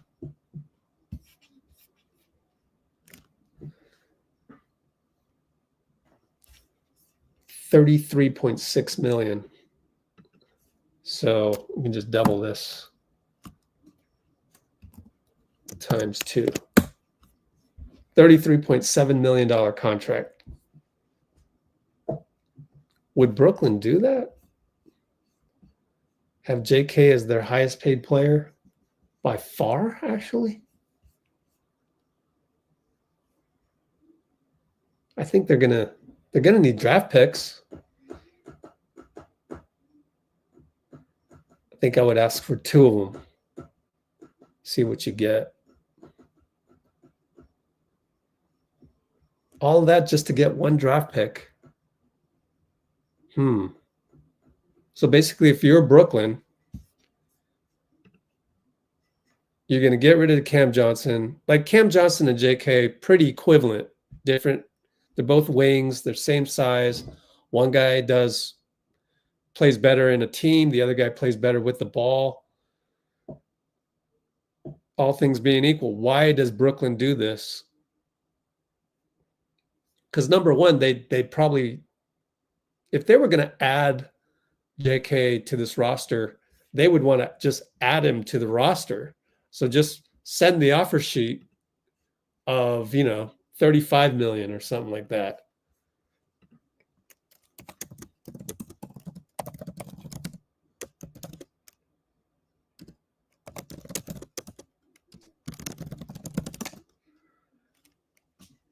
If anything, they'd want both JK and Cam Johnson on the same squad. So a lot of this is wow, this is Harvard business case study, So let's just say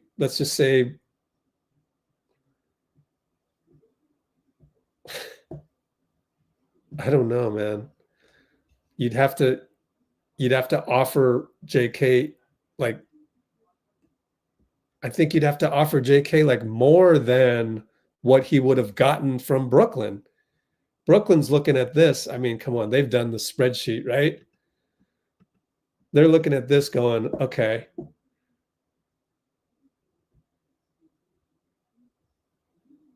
To do this deal, the Warriors would want JK at 33.7 million, so they wouldn't have to add anybody. I'm sure, okay, fine. We could sacrifice Gee, but that's about it. Like, you don't want to throw anybody else in this, right? So you're stuck at that amount just to get Cam because it's 50% of the sign and trade value.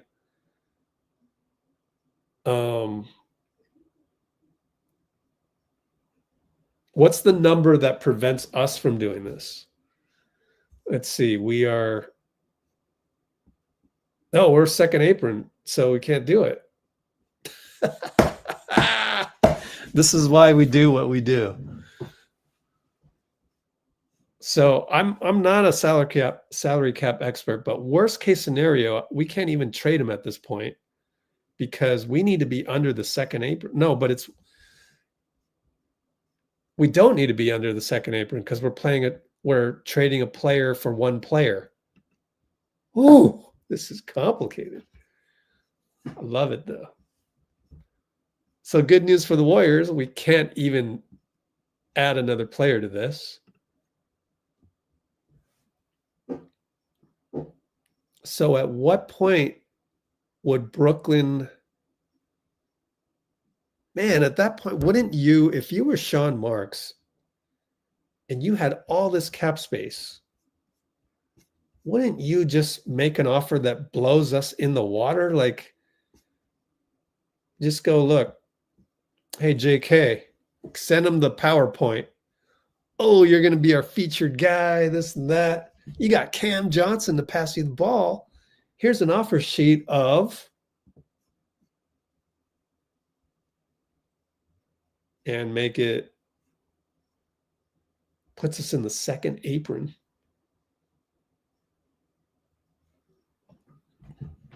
Wow. Wow, this is tough. Oh, this is tough. Let's see. If we get Cam, though, let's just go through the exercise. If we get Cam, here's Cam, not Lauri anymore. We get his 21 million. Where are we at that point? This is Buddy. And 10th, 11th, 12th, 13th, 14th. We're under the first apron. Whew.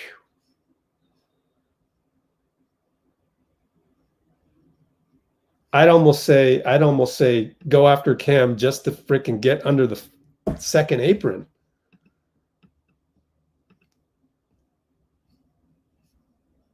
Wow, this is crazy. So you have to offer JK 33.7 million just to do the deal for Cam.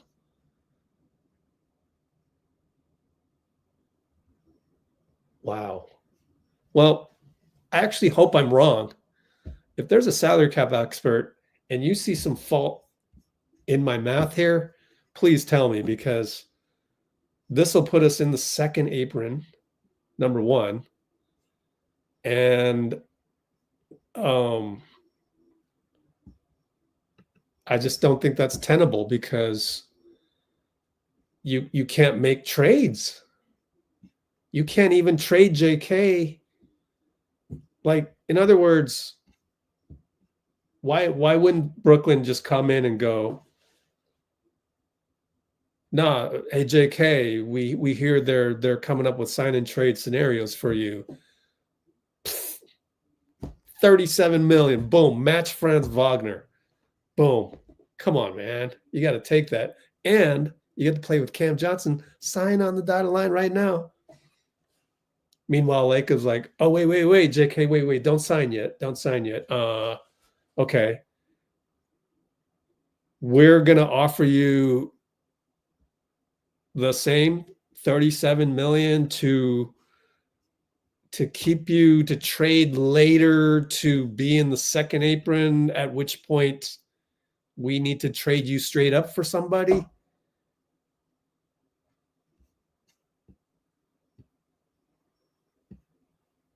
Or we know this number right here. This is the number that needs to happen to be able to trade for Cam, unless you send somebody else out. And at that point, you'd have to still get under the second apron. So you would have to trade. You'd have to first trade BP to get on the second apron. Oh, man, it's just, I don't know. So now I'm thinking, let's just trade. Trade JK and a couple picks for Cam to make it worthwhile for Brooklyn to do this. Holy smokes. I think we're stuck.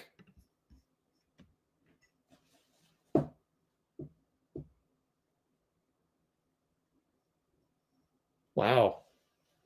So now, oh, wow. Okay. So listen to this. Okay. This is crazy. So to recap, based on my spreadsheet, which could be wrong. I almost hope it's wrong. I hope it's wrong. We would need to sign JK at 33.7 million to even do a straight up deal for Cam. This is why we do this. We go through this exercise with realistic candidates to see the next level. One of these days, man, this is going to be like a master class. I gotta, only VIPs allowed, that kind of thing. Of course, this is my first time and I probably made a mistake somewhere. So, okay. You need 33.7 just to do the deal. That puts us in second apron.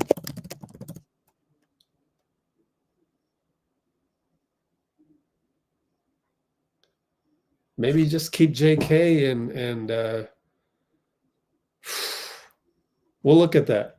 We'll look at what the salaries are of other 37 million players. Zion?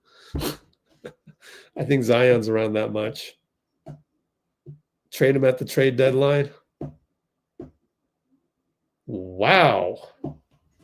This is a revelation. Okay.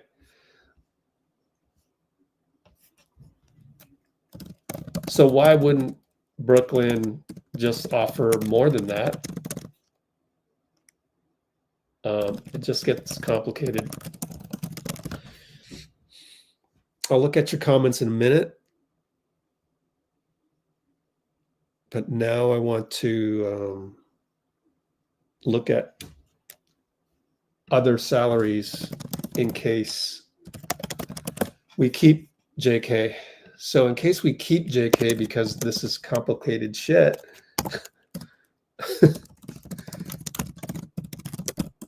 here are the contracts. Oh, I need 25, 26. Do they not have that? Now we can look at approximations. Yeah, Zion, right near there.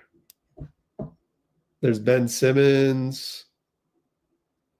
So players making near 33.7 million include Zion, Ja, Darius, OG. New York's not going to get rid of OG. Brandon Ingram, obviously, in Toronto now. MPJ, we haven't looked at that yet. Golly. All these circumstances. And the problem with going after MPJ with the sign-in trade with JK is that you're going to have to add all of these guys that I did for Lauri. You're going to have to get Moses, probably Buddy. And I know none of you want to do that. I don't even have to do a poll on that. Tyrese Maxey's too small. LaMelo. That's still crazy because so you're sending You're sending JK out for a guy. Would LaMelo start on the Warriors? That's crazy. I don't know, man. Desmond Bane? Would you trade? Would Memphis do that? So there's Desmond Bane. Shit. Maybe you just bite the bullet, sign JK, come back. You have to overpay him though.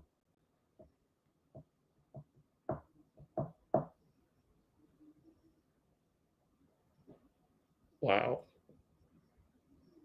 Jerami Grant. I like Jerami Grant, but yeah, I like Jerami Grant. Oh, sign and trade so hard right now. So there are a lot of possibilities.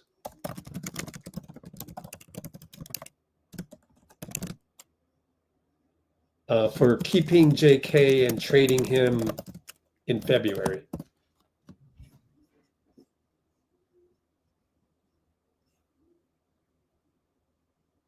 They might go that route. Not a lot. There's possibilities. Get Jordan Poole back. Okay, so I think that's funny because I started this. I still like the Lauri deal though. Does that make Lauri a little bit more attractive now that it's so hard to get Cam Johnson? Wait. Let me go back here to Cam Johnson.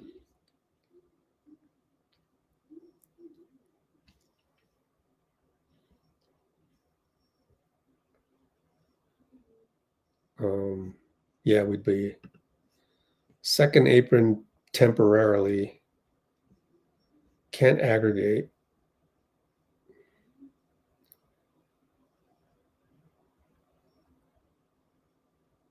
Okay. It's still doable. I'm just like, Brooklyn knows this, so just make the offer.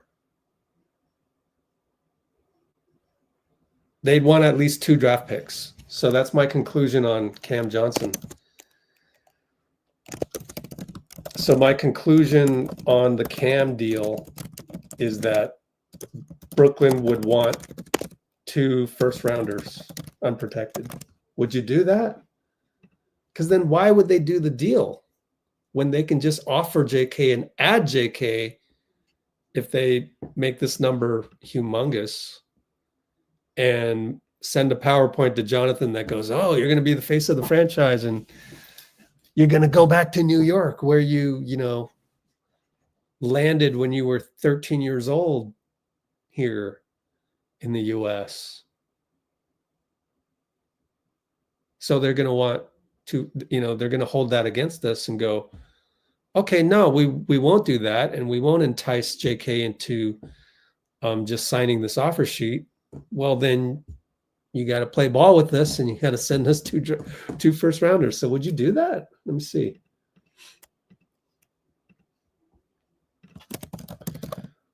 Would you trade 2 first rounders and JK for Cam Johnson?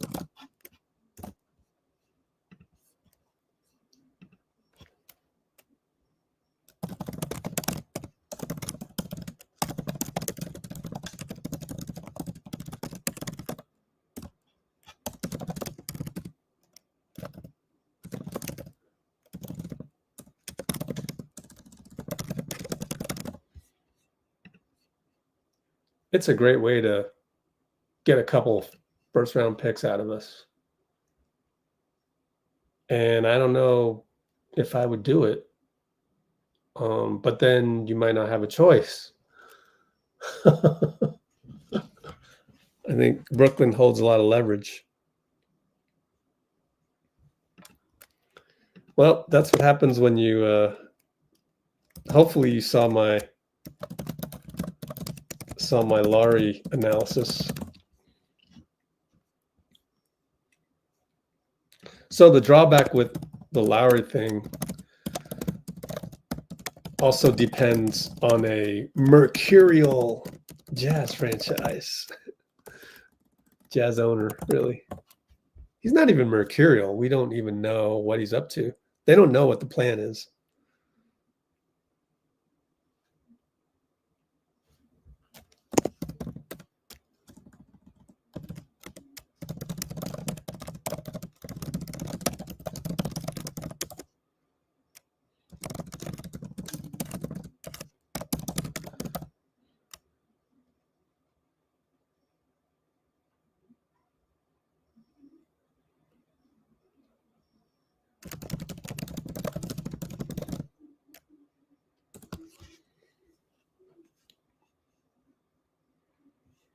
Anyway, any other comments I missed? Let's see. Yeah, Kristaps. Here's the problem. Actually, Dean Chambers, is Dean on right now? No, he's enjoying his graduation. Actually, Dean Chambers wanted Porzingis. I got in an argument with him on that. The problem is KP comes off the books.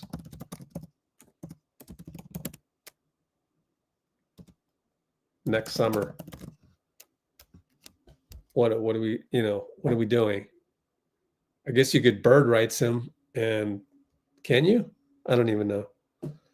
Like, you want to, I mean, we're only going to get him for 1 year and he comes off the books, and that costed you like 30 million. Like, that doesn't make any sense.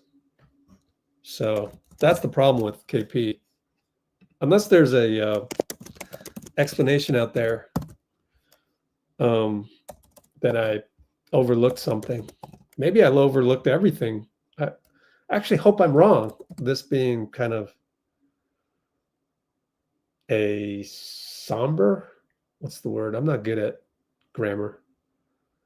A disappointing analysis here.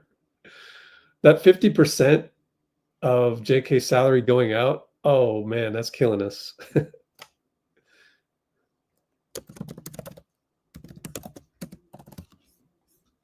So yeah, one more look at Porzingis. Here's the problem.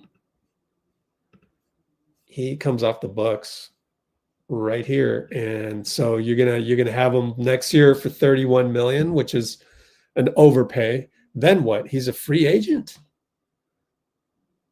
Yikes. I guess you could extend him right away. I don't know what the rules are, but I don't think anybody on this chat would vote for KP. We were just historically totally afraid of guys that are injured, including Jimmy Butler. Jimmy Butler was voted down. Isn't that funny? Dean wanted Jimmy as well and wanted KP, but then I told him that he's expiring, and he goes, "Oh, okay." So we're on the same page as that. That you got to get somebody that you can trade later.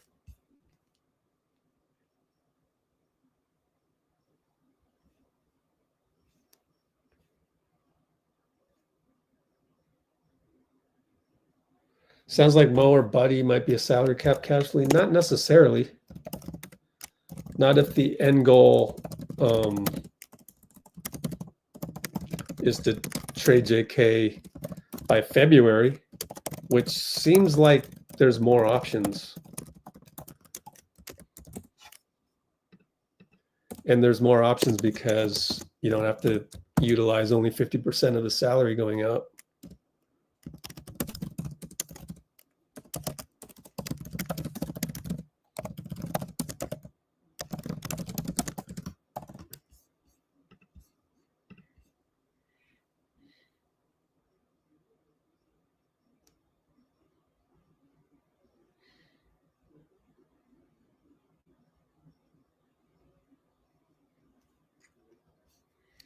Well, let's not throw MPJ under the bus like that.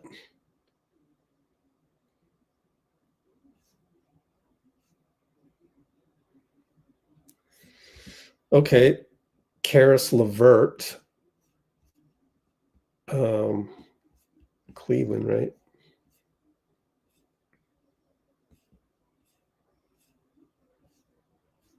Oh, he's not on Cleveland anymore? Oh, shoot.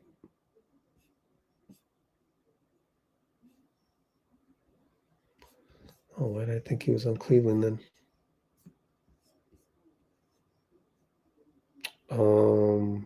Brooklyn? Not anymore, huh? Okay, let me look it up. Look at Detroit or something?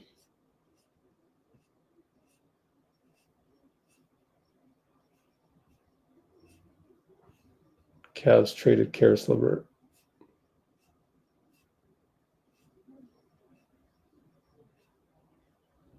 Hawks.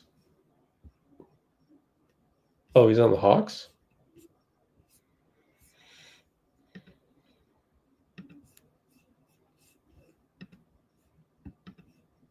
Still too small in my opinion, but oh, he's a free agent.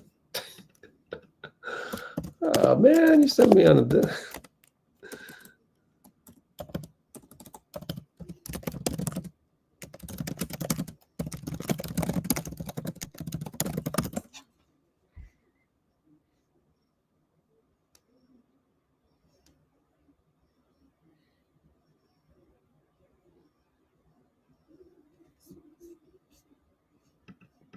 Cam Thomas in Brooklyn. Yeah, he's cheap. Don't have to pay Cam until 2027.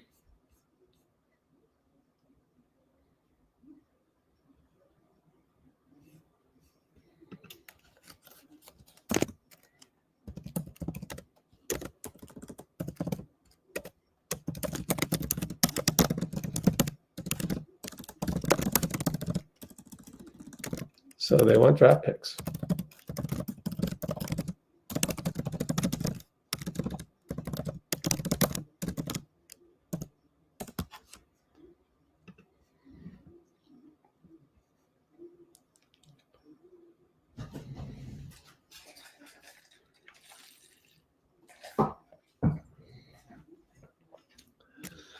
When you have cap space, it doesn't matter, right?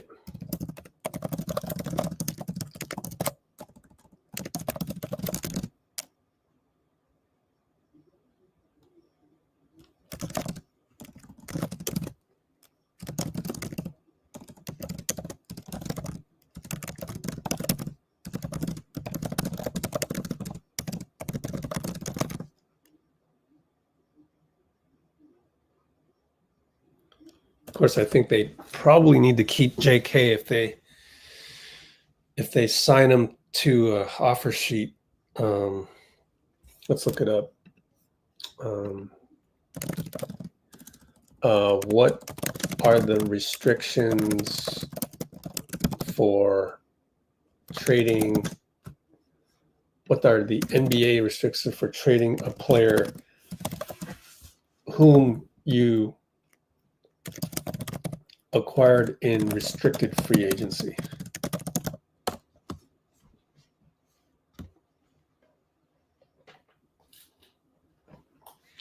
No, not that one. When restricted free agents. How about just whom you acquired in free agency? Until, the later of 3 months. Oh, okay. Yeah. So they could just acquire JK and trade him at the February deadline.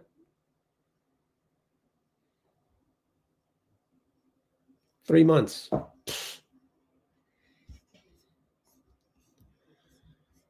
Uh-oh. Now we're just throwing names. Let's see. John Collins. Oh, boy. Can he shoot threes?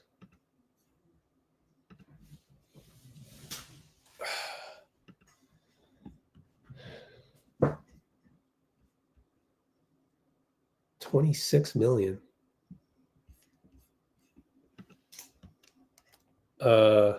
So like I said, to sign and trade JK out you can only use 50% of salary. Collins is already at 26.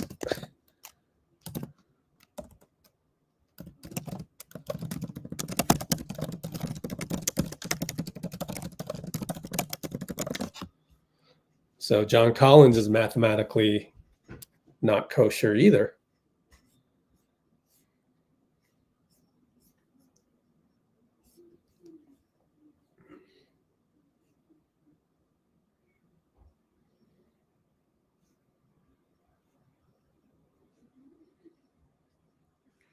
Do the Bulls have leverage? Depends how far under the cap they are. Let's see.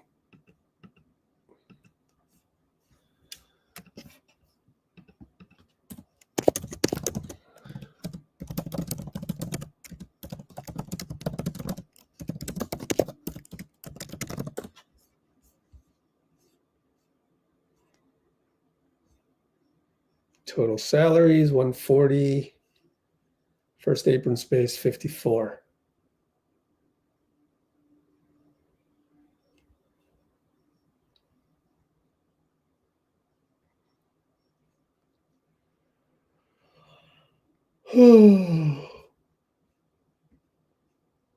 Salary cap 154. Salaries and cap holds. Damn. Oh, because of Josh Giddey. Josh Giddey. Where? What? Oh. Oh. They got to sign him. Probably team option, probably.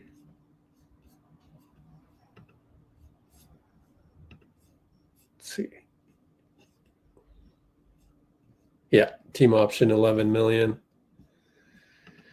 Okay. That's a hell of a cap hold.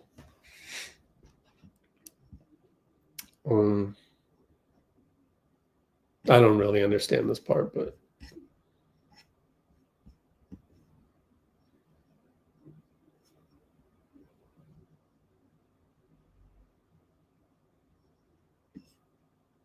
salaries and cap holds. Huh. That affects the salary cap. Interesting. You know, honestly, these need to be renamed apron sheets, not cap sheets. Like, because everybody goes over the cap. Like, there's only one team, Brooklyn, that's under the cap, and then the cap space is determined by the cap hold, which is, you know, derived in this non-straightforward way that sometimes doesn't even match this. So they're really apron sheets to see how far you are under the first apron. If you're a playoff team, go and pay the tax, you know, or, you know, maybe not for playing teams and maybe not the 7th and 8th seed. But if you're 6th seed and above, I would go ahead and just pay the luxury tax. Like, who cares? Like, a lot of people, a lot of journalists make a lot of fuss about the luxury tax. It's a non-issue for Joe Lacob, that's for sure. That's why we constructed Chase Center, to pay this. So that's our competitive advantage. So I would call these apron sheets. So anyways, the Bulls are total payroll 140. That puts them 195, 54 under the first apron. They're over the cap, so they can't really sign any free agents. Nobody does that anymore. It's nuts. You do sign-in trades. It's what happened to Clay. It's nuts.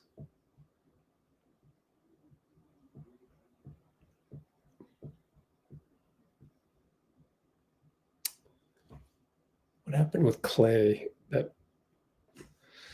was the whole thing with Clay in the first apron? Clay Thompson contract, first apron. Had to be Dallas, right? It's above the project. Okay. Yeah.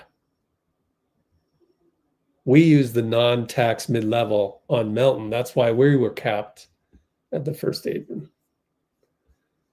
Okay. So, yeah, here's Chicago. So who do you want from Chicago?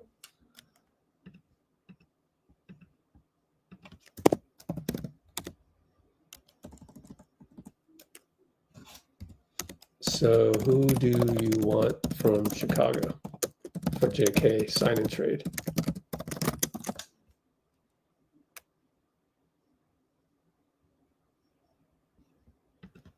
Yeah, exactly. Never go into second apron unless you're a championship level team.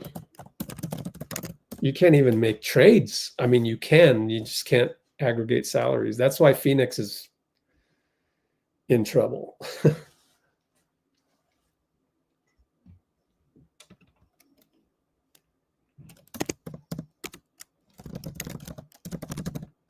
Oh, I should have changed the title. What are we doing here? We're analyzing Lauri Markkanen because I thought that'd be a good one. So Warriors fans, Warriors trades, salary cap workshop. We looked at Giannis, Markkanen, Jabari, Derek White. I don't even think at this point, with all the problems that we're having trying to find sign-in trades, maybe we can convince Boston to do something. But why would they want JK? So they're going to want some draft picks. So let me ask you that. Would you trade? I wasn't even looking at Derek White because why would the Celtics do that?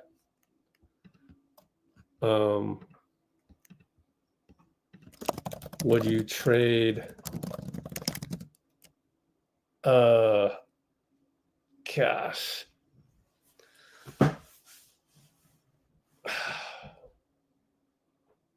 It's gonna, if you're gonna send JK to Boston, they're gonna want 2 draft picks, right?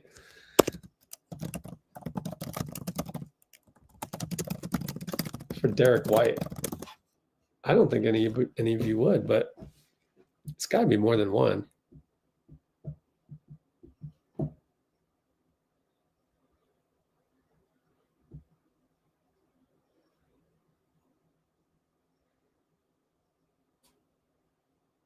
Can we even get close to a salary? We'll look at it in a second, but let's see. So you want me to look at Chicago? I don't know. I guess Marcus Thompson wanted Coby White. I think he's too small. Coby White and Kevin Huerter is something else that people were asking for. So that's not possible. Because of the 50% rule. Outgoing salary is 50% of the contract. Damn near impossible. That's why just go get Lauri, all 4 draft picks, send out Moses, Buddy, probably Pods. Oh, man.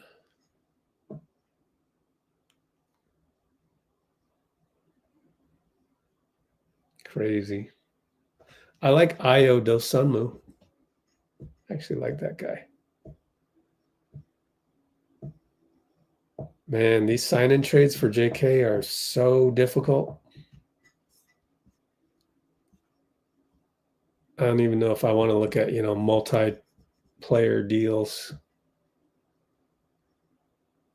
Can they absorb? Actually, they could absorb Jonathan's contract because they're 54 under the first apron. So Chicago is a sign and trade team candidate. I don't know who exactly. Maybe that's the next video when I have more energy. I'm pretty tapped out at this point. I've been on live 2.5 hours, of which 2 hours was the spreadsheet work.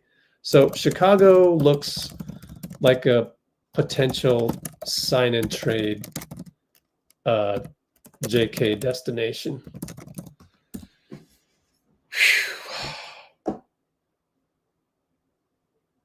I like Buzelis though, but so do they.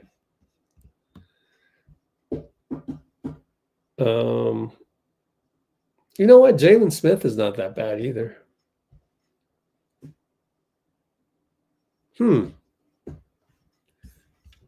He can shoot, right? Jalen Smith? I don't know. Maybe he can't. He shot against us. I think they were bricks, though.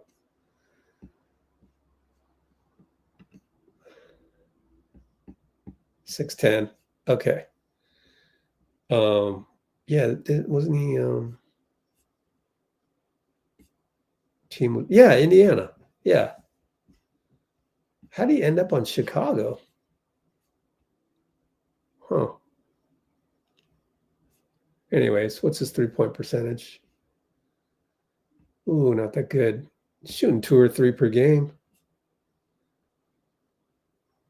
I don't know. Is Quentin Post that much worse than Jalen Smith? I don't think so. So if you've got Quentin Post, why would you get Jalen Smith? So never mind Jalen. I like him, but I think QP's better, has more potential. And who else?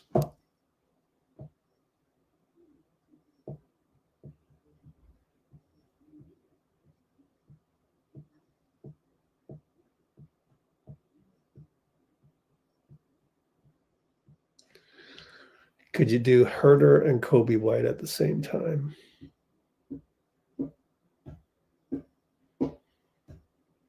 All right, fine. Let's do that.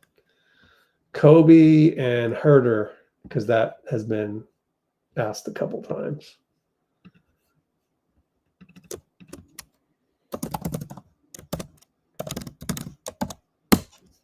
Coby Huerter analysis.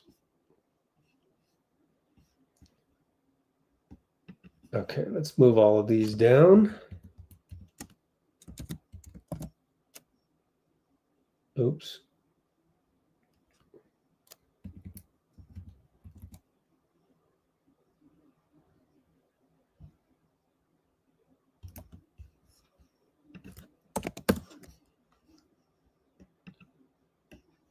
Okay. Coby, actually Huerter's making more. 17,991,071.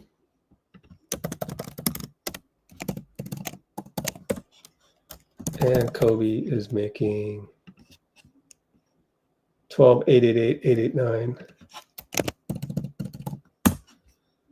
So the total KH plus CW in bold is sum of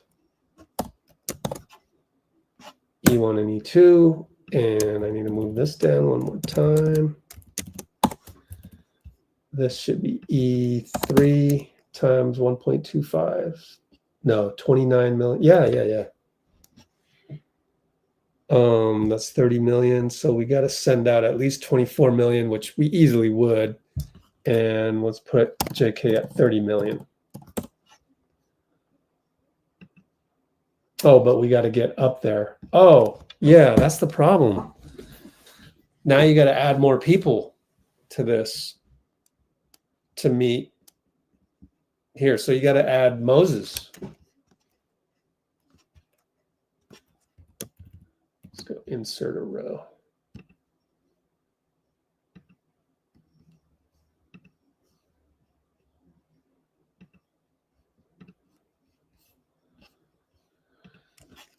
Moody, Mo.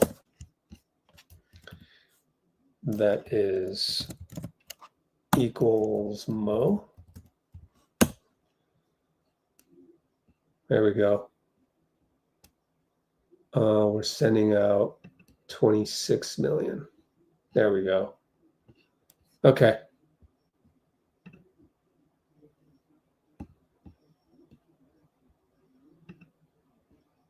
Wouldn't send out 2 first-rounders for Derek White.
Okay. Where was I? Huerter and Coby. You guys want me to do this, right? Let's do a poll. Do you want me to analyze Huerter, Coby, or end the live? I wouldn't mind ending the live. I'm doing this for you. Actually, I am doing it for me too. But I would just end the live and go do the spreadsheet without you guys. Okay, cool. Then we're on the same page. One yes is all I needed. Let's see. Huerter and Coby. That means we got to add Mo. Because, like I said, 50% of the outgoing salary of JK counts. That was from Bobby Marks right here. Oh, we lost it. Never mind. Anyways, you can go all the way back to the top of the live to find that out. And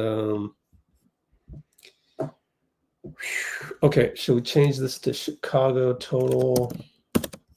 They'll be well under the first apron. So we got to punch this in manually. Chicago's at 140,275,854. 140,275,854. Okay, we got to add another slot because they have 13 people. So let's just add one more minimum. Boom. So they're 141 million. First apron's 195. Well under that. Chicago with JK equals and Moses. So they got with JK plus Moses would be this number plus this huge number, 30 million, plus this Moses, but minus Kevin Huerter and Coby. 152. So with JK plus Mo under first apron.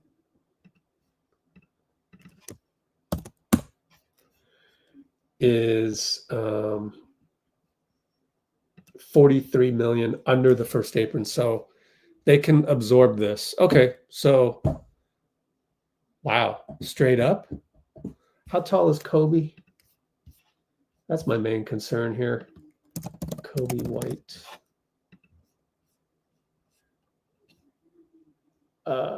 6'5". Man, how tall is Kevin Huerter?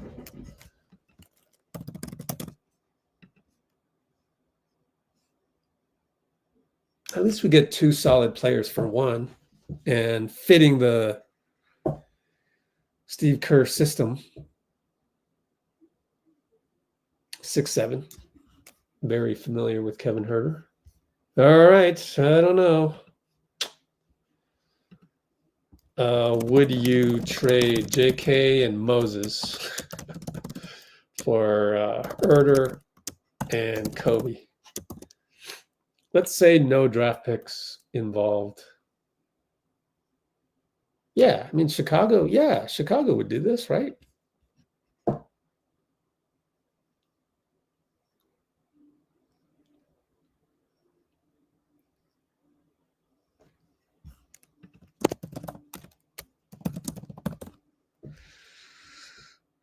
This is not where. Wait, so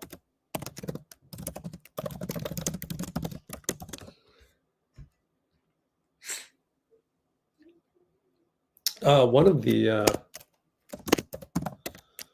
of the requirements was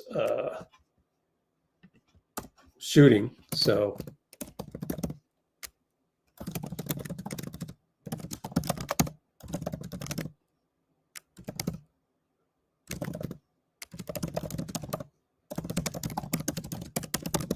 And having Coby and Pods on the same team, that's pretty small. But Coby White is the guy that Marcus Thompson wanted. So it's kind of, and probably why people in the comments very early on in the chat were asking for Coby. Not like in droves or anything, just kind of here and there. Oh, how are we looking on the salaries here? KH and Buddy, BP, all these guys moved down a little bit.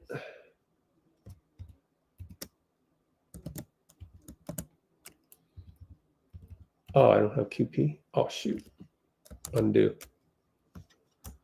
Hold on. Move these down. Oh, I know. Yeah, that's right. This is the 11th spot. Oh, that didn't work. Whoops.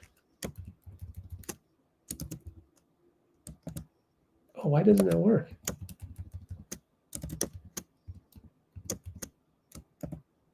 No? Huh. Okay, fine. Do it one at a time. Oh, it just disappears. It's crazy. I don't know what's going on. Why does that disappear? That's crazy. Undo.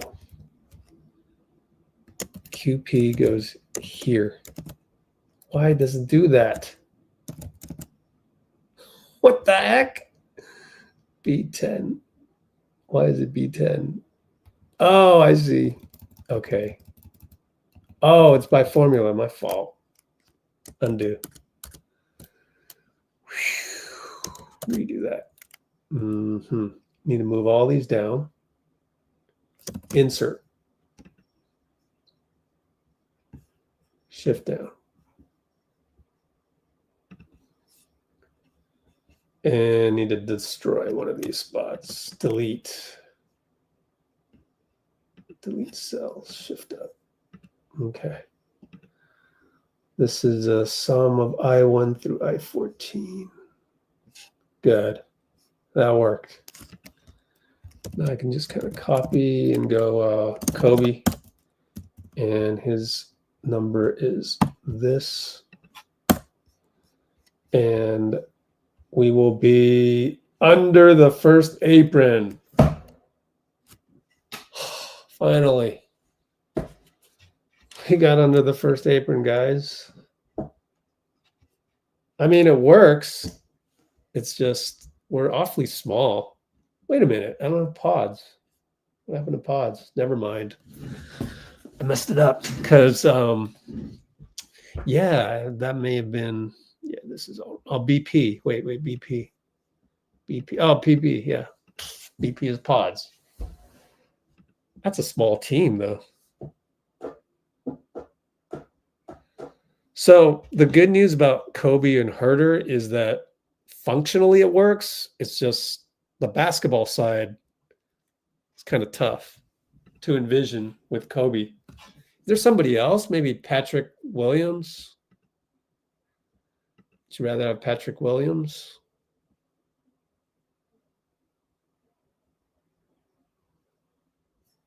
Maybe that's worth a look. At least the if I just copy this, it'll be easier.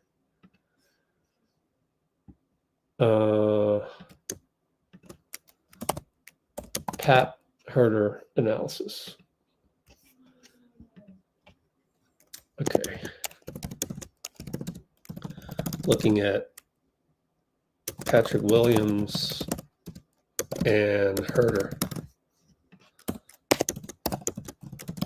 And we just looked at Coby White and Huerter. So functionally sound, both teams under first apron. Now we will look at Patrick Williams because that satisfies the wing length and shooting. So Pat is, at least this is an easier spreadsheet, 18 million. Yay. Nice round number. Okay. 35 million. We got to send out at least 28 million. Oh, that changes things. So then you'd have to pay JK. By the way, why would JK go to Chicago? Like he's never gonna go for this. That's the problem. At that point, why wouldn't you just go, hey, Brooklyn, why don't you just make me an offer? I can play for you guys for, 29 million, something like that. I don't know. Why would JK want to go to Chicago? It's got to be a collaboration, Can't be just, no, JK, you're going there, period, Got to work with him on this. Otherwise, he'll just sign the Brooklyn offer sheet. And honestly, if I'm Brooklyn, this is a chance to just get JK to fill a spot, like for free. Like not for free, but like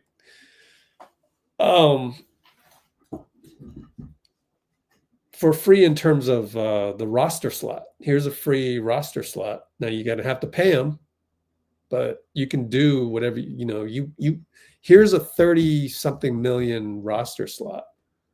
I think that's pretty cool for them to pursue. It does make their team better. Just straight out going for JK makes them better. I don't see a bad side to it because they have so much cap space. And that's what good salary cap management gets you. So I would be worried about Brooklyn if I were Lakem. Anyways, we talked about that already. And it's worth re-examining, but maybe another live stream just to really hone in on what Brooklyn can offer. Okay, so for this one, we need to send out 28 million. We're not quite there. So then you need to make this number, whatever that is, 28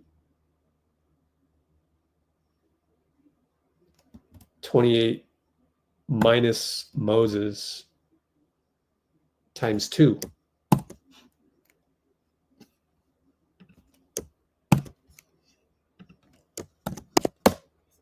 $34 million.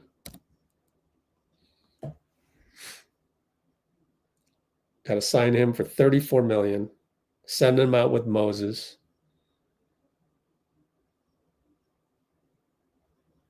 And then you can get Huerter and Pat Williams. So let's do a poll on that one.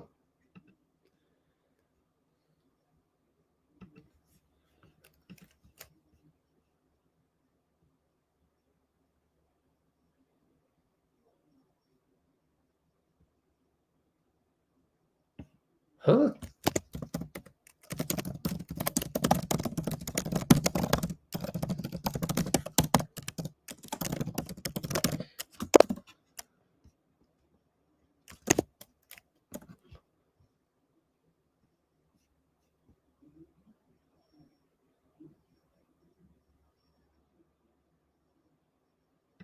Anyways, would you trade JK for Pat Williams and Huerter?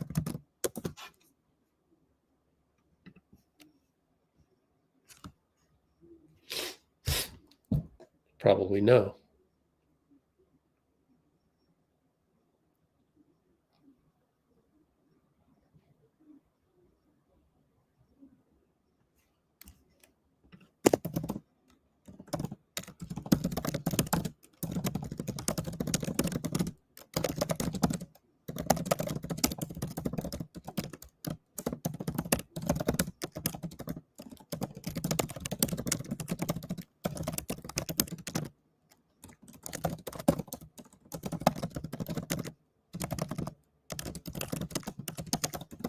Okay.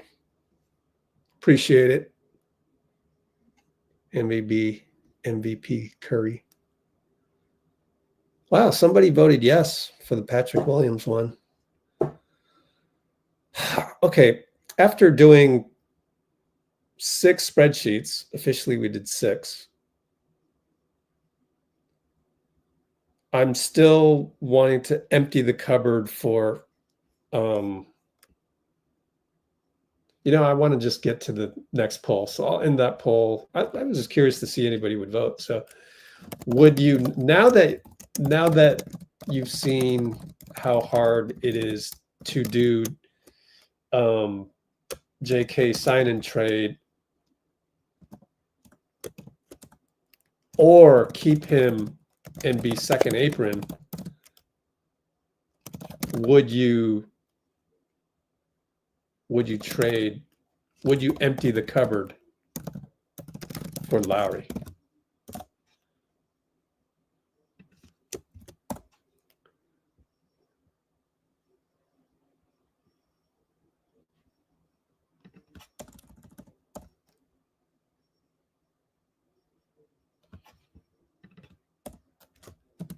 Let's see if I can fit this in the 100 characters.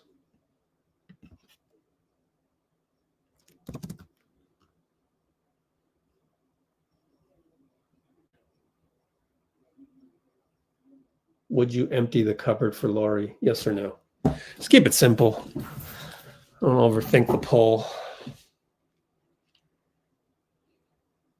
Huerter, just another buddy. But then you get 2 buddies. At least you get 2 buddies.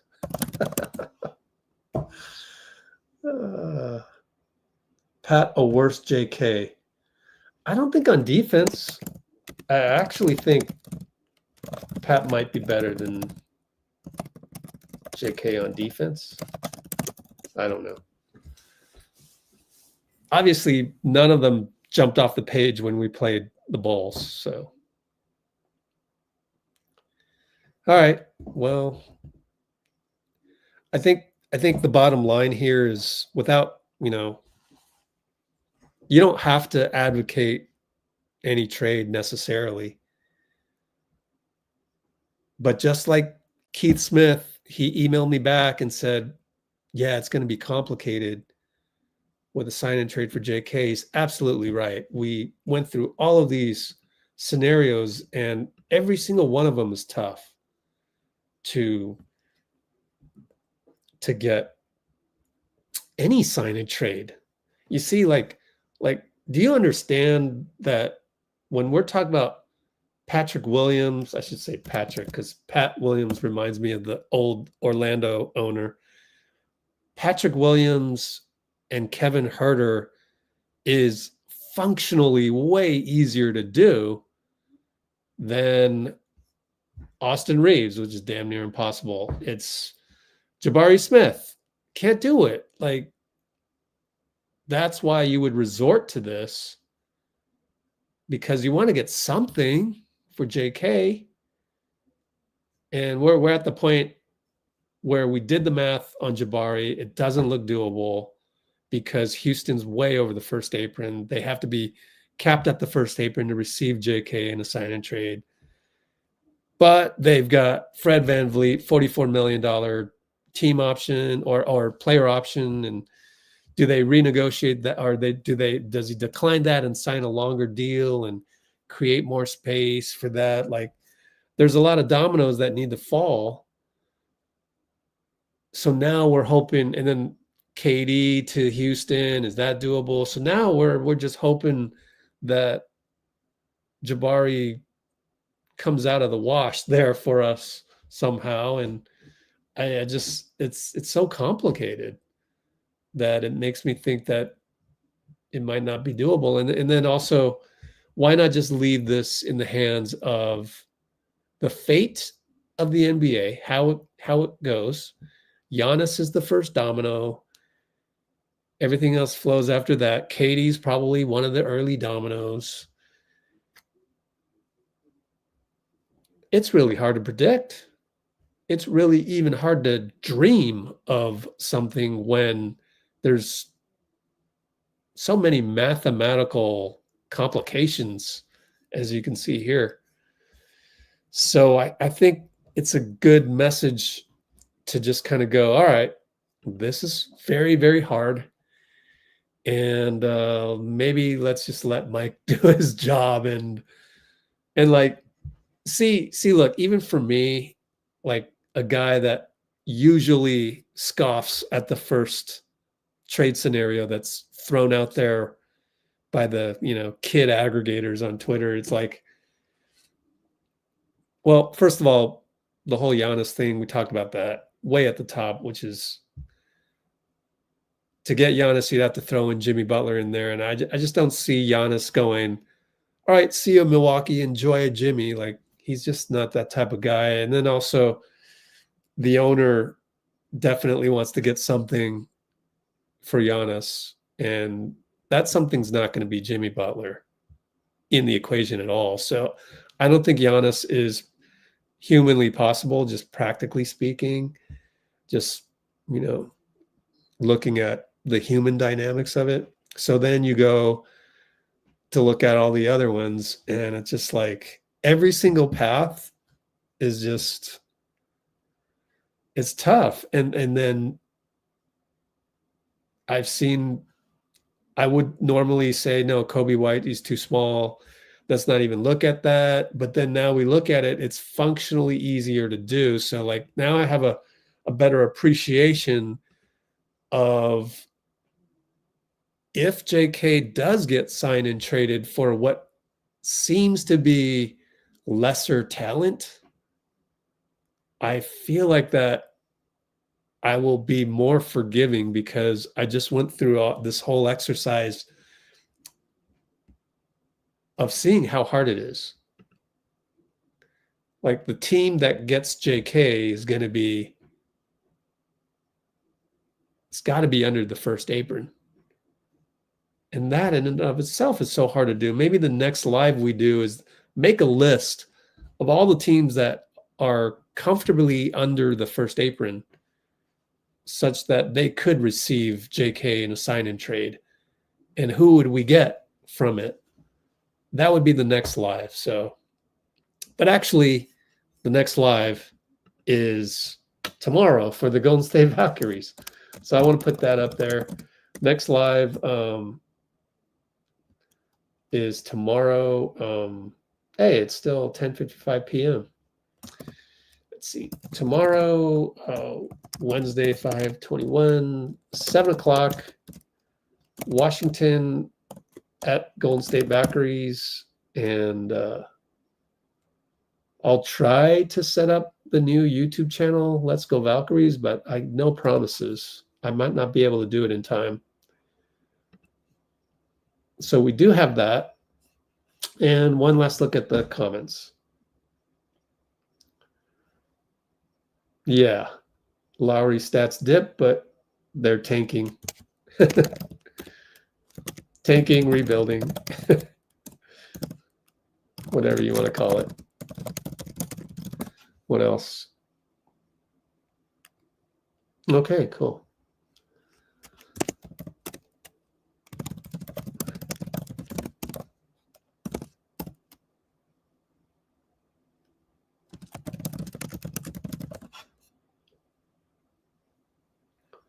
Yeah, at least we're not rebuilding right now. Oh, cool. Well, we got more people here at the end saying, all right, we'll look at Lauri. And call it a night. But that was fun, honestly. It was very, very, it's always fun when I learn something, right? I am all about that. And social media commenting is tough because things can be misconstrued. So all good. We all came out alive and we all came out with more knowledge, if anything. And I hope you learned something. Again, the disclaimer is all of these spreadsheets might be wrong. I may have made a mistake. And if I did, just be nice and point them out to me. if there's a salary cap expert out there, I tried my best. I think we came to the same conclusion, which is Dunleavy's better at this than we are. And let's just ride the river and just go with whatever decision he makes. So, thanks. We got an idea about the Warriors off season. Yeah, thanks. Yeah, no worries.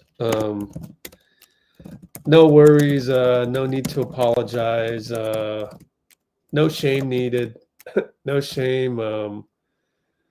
We are here now, and we understand each other. So chalk it up to social media commenting platform mishaps. All good, really all good.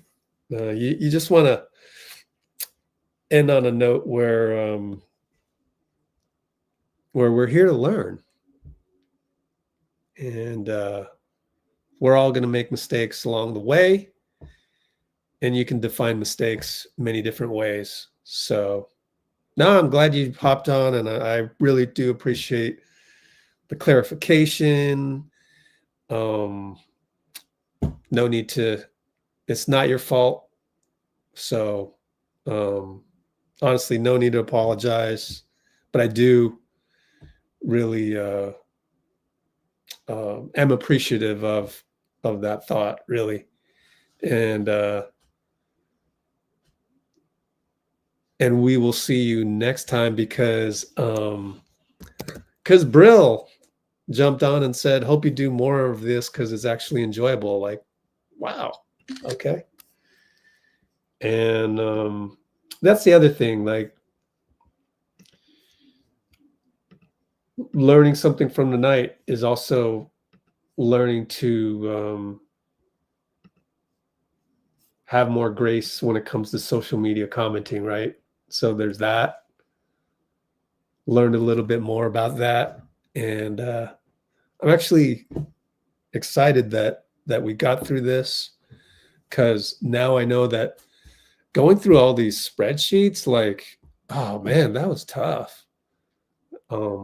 It's a lot of rigorous, number crunching, and it's like, it makes me a little bit more bold the next time, a little bit more like I can get my arms around it. And the best part is, even though we didn't really find a solution for the Warriors, is that we now respect how hard it is even more.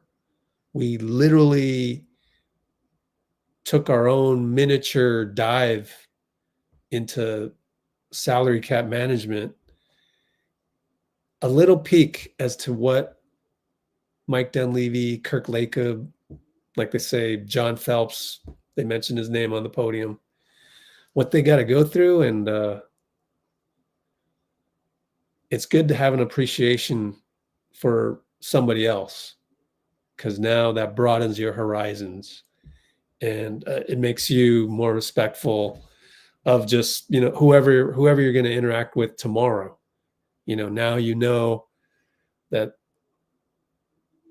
their perspective is always different than yours. So I stumbled upon I'm really into like quantum physics, consciousness, stuff like that. And I stumbled upon a video of, and meditation and all that. Stumbled upon a video that talked about, like, there's this theory of consciousness and free will and all of that, and how it ties into quantum physics. And it's by this amazing person who invented like the microchip. He's very smart, and he also enlisted, he's Italian. Federico Faggin is one of the Silicon Valley pioneers of chips stuff. And so he got together with, he's Italian, and you can tell by his name, Federico Faggin, and he got an Italian physicist to to collaborate with them, and they came up with this theory. So like it's just really how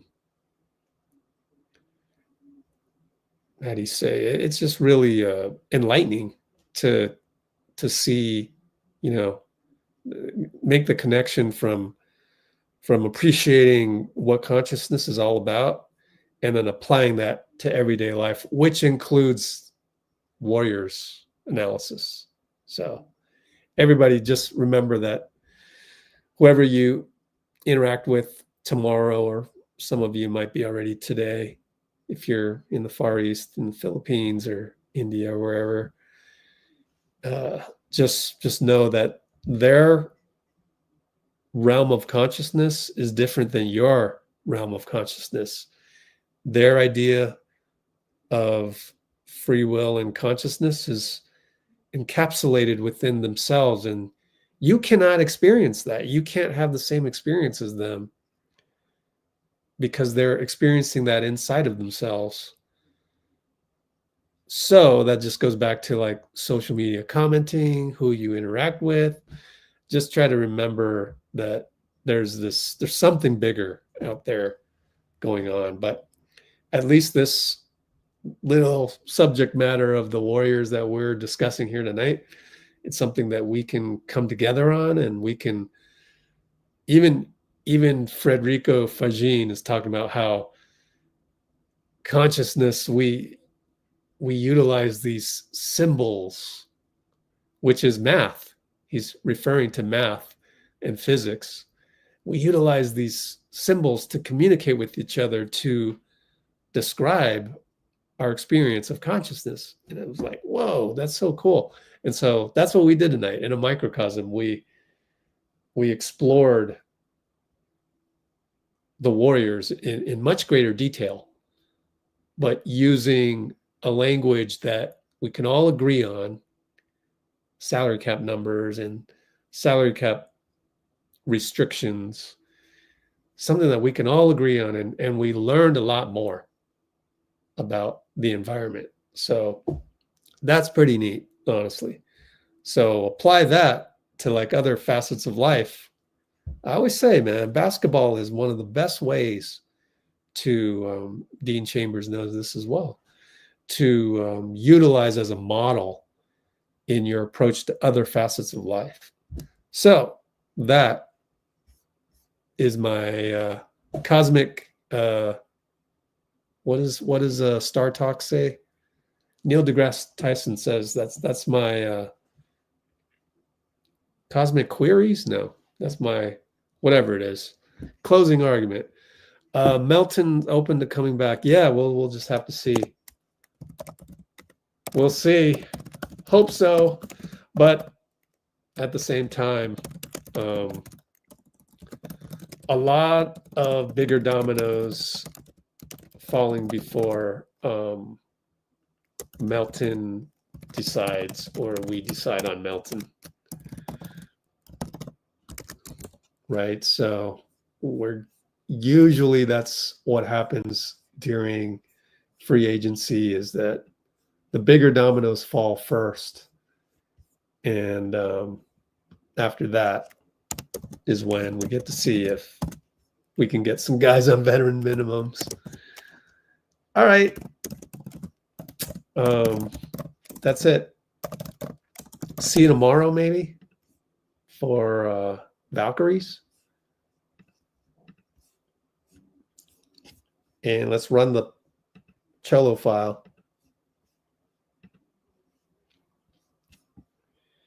Let's see, cello file, where are you?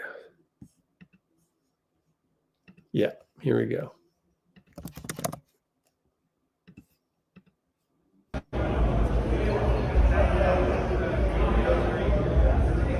See you tomorrow. Warriors. Thanks, baby.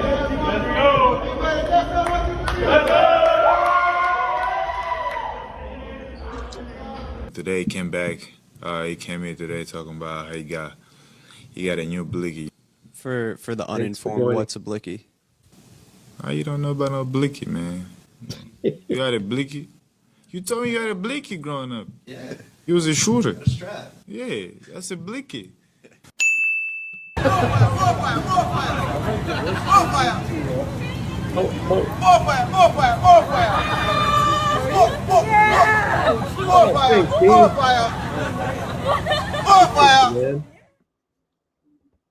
Ooh, Brate.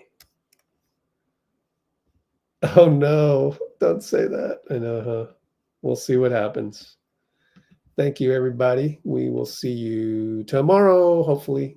And then after that, I don't know, do a follow-up, and we'll look at all the teams that have room under the first apron.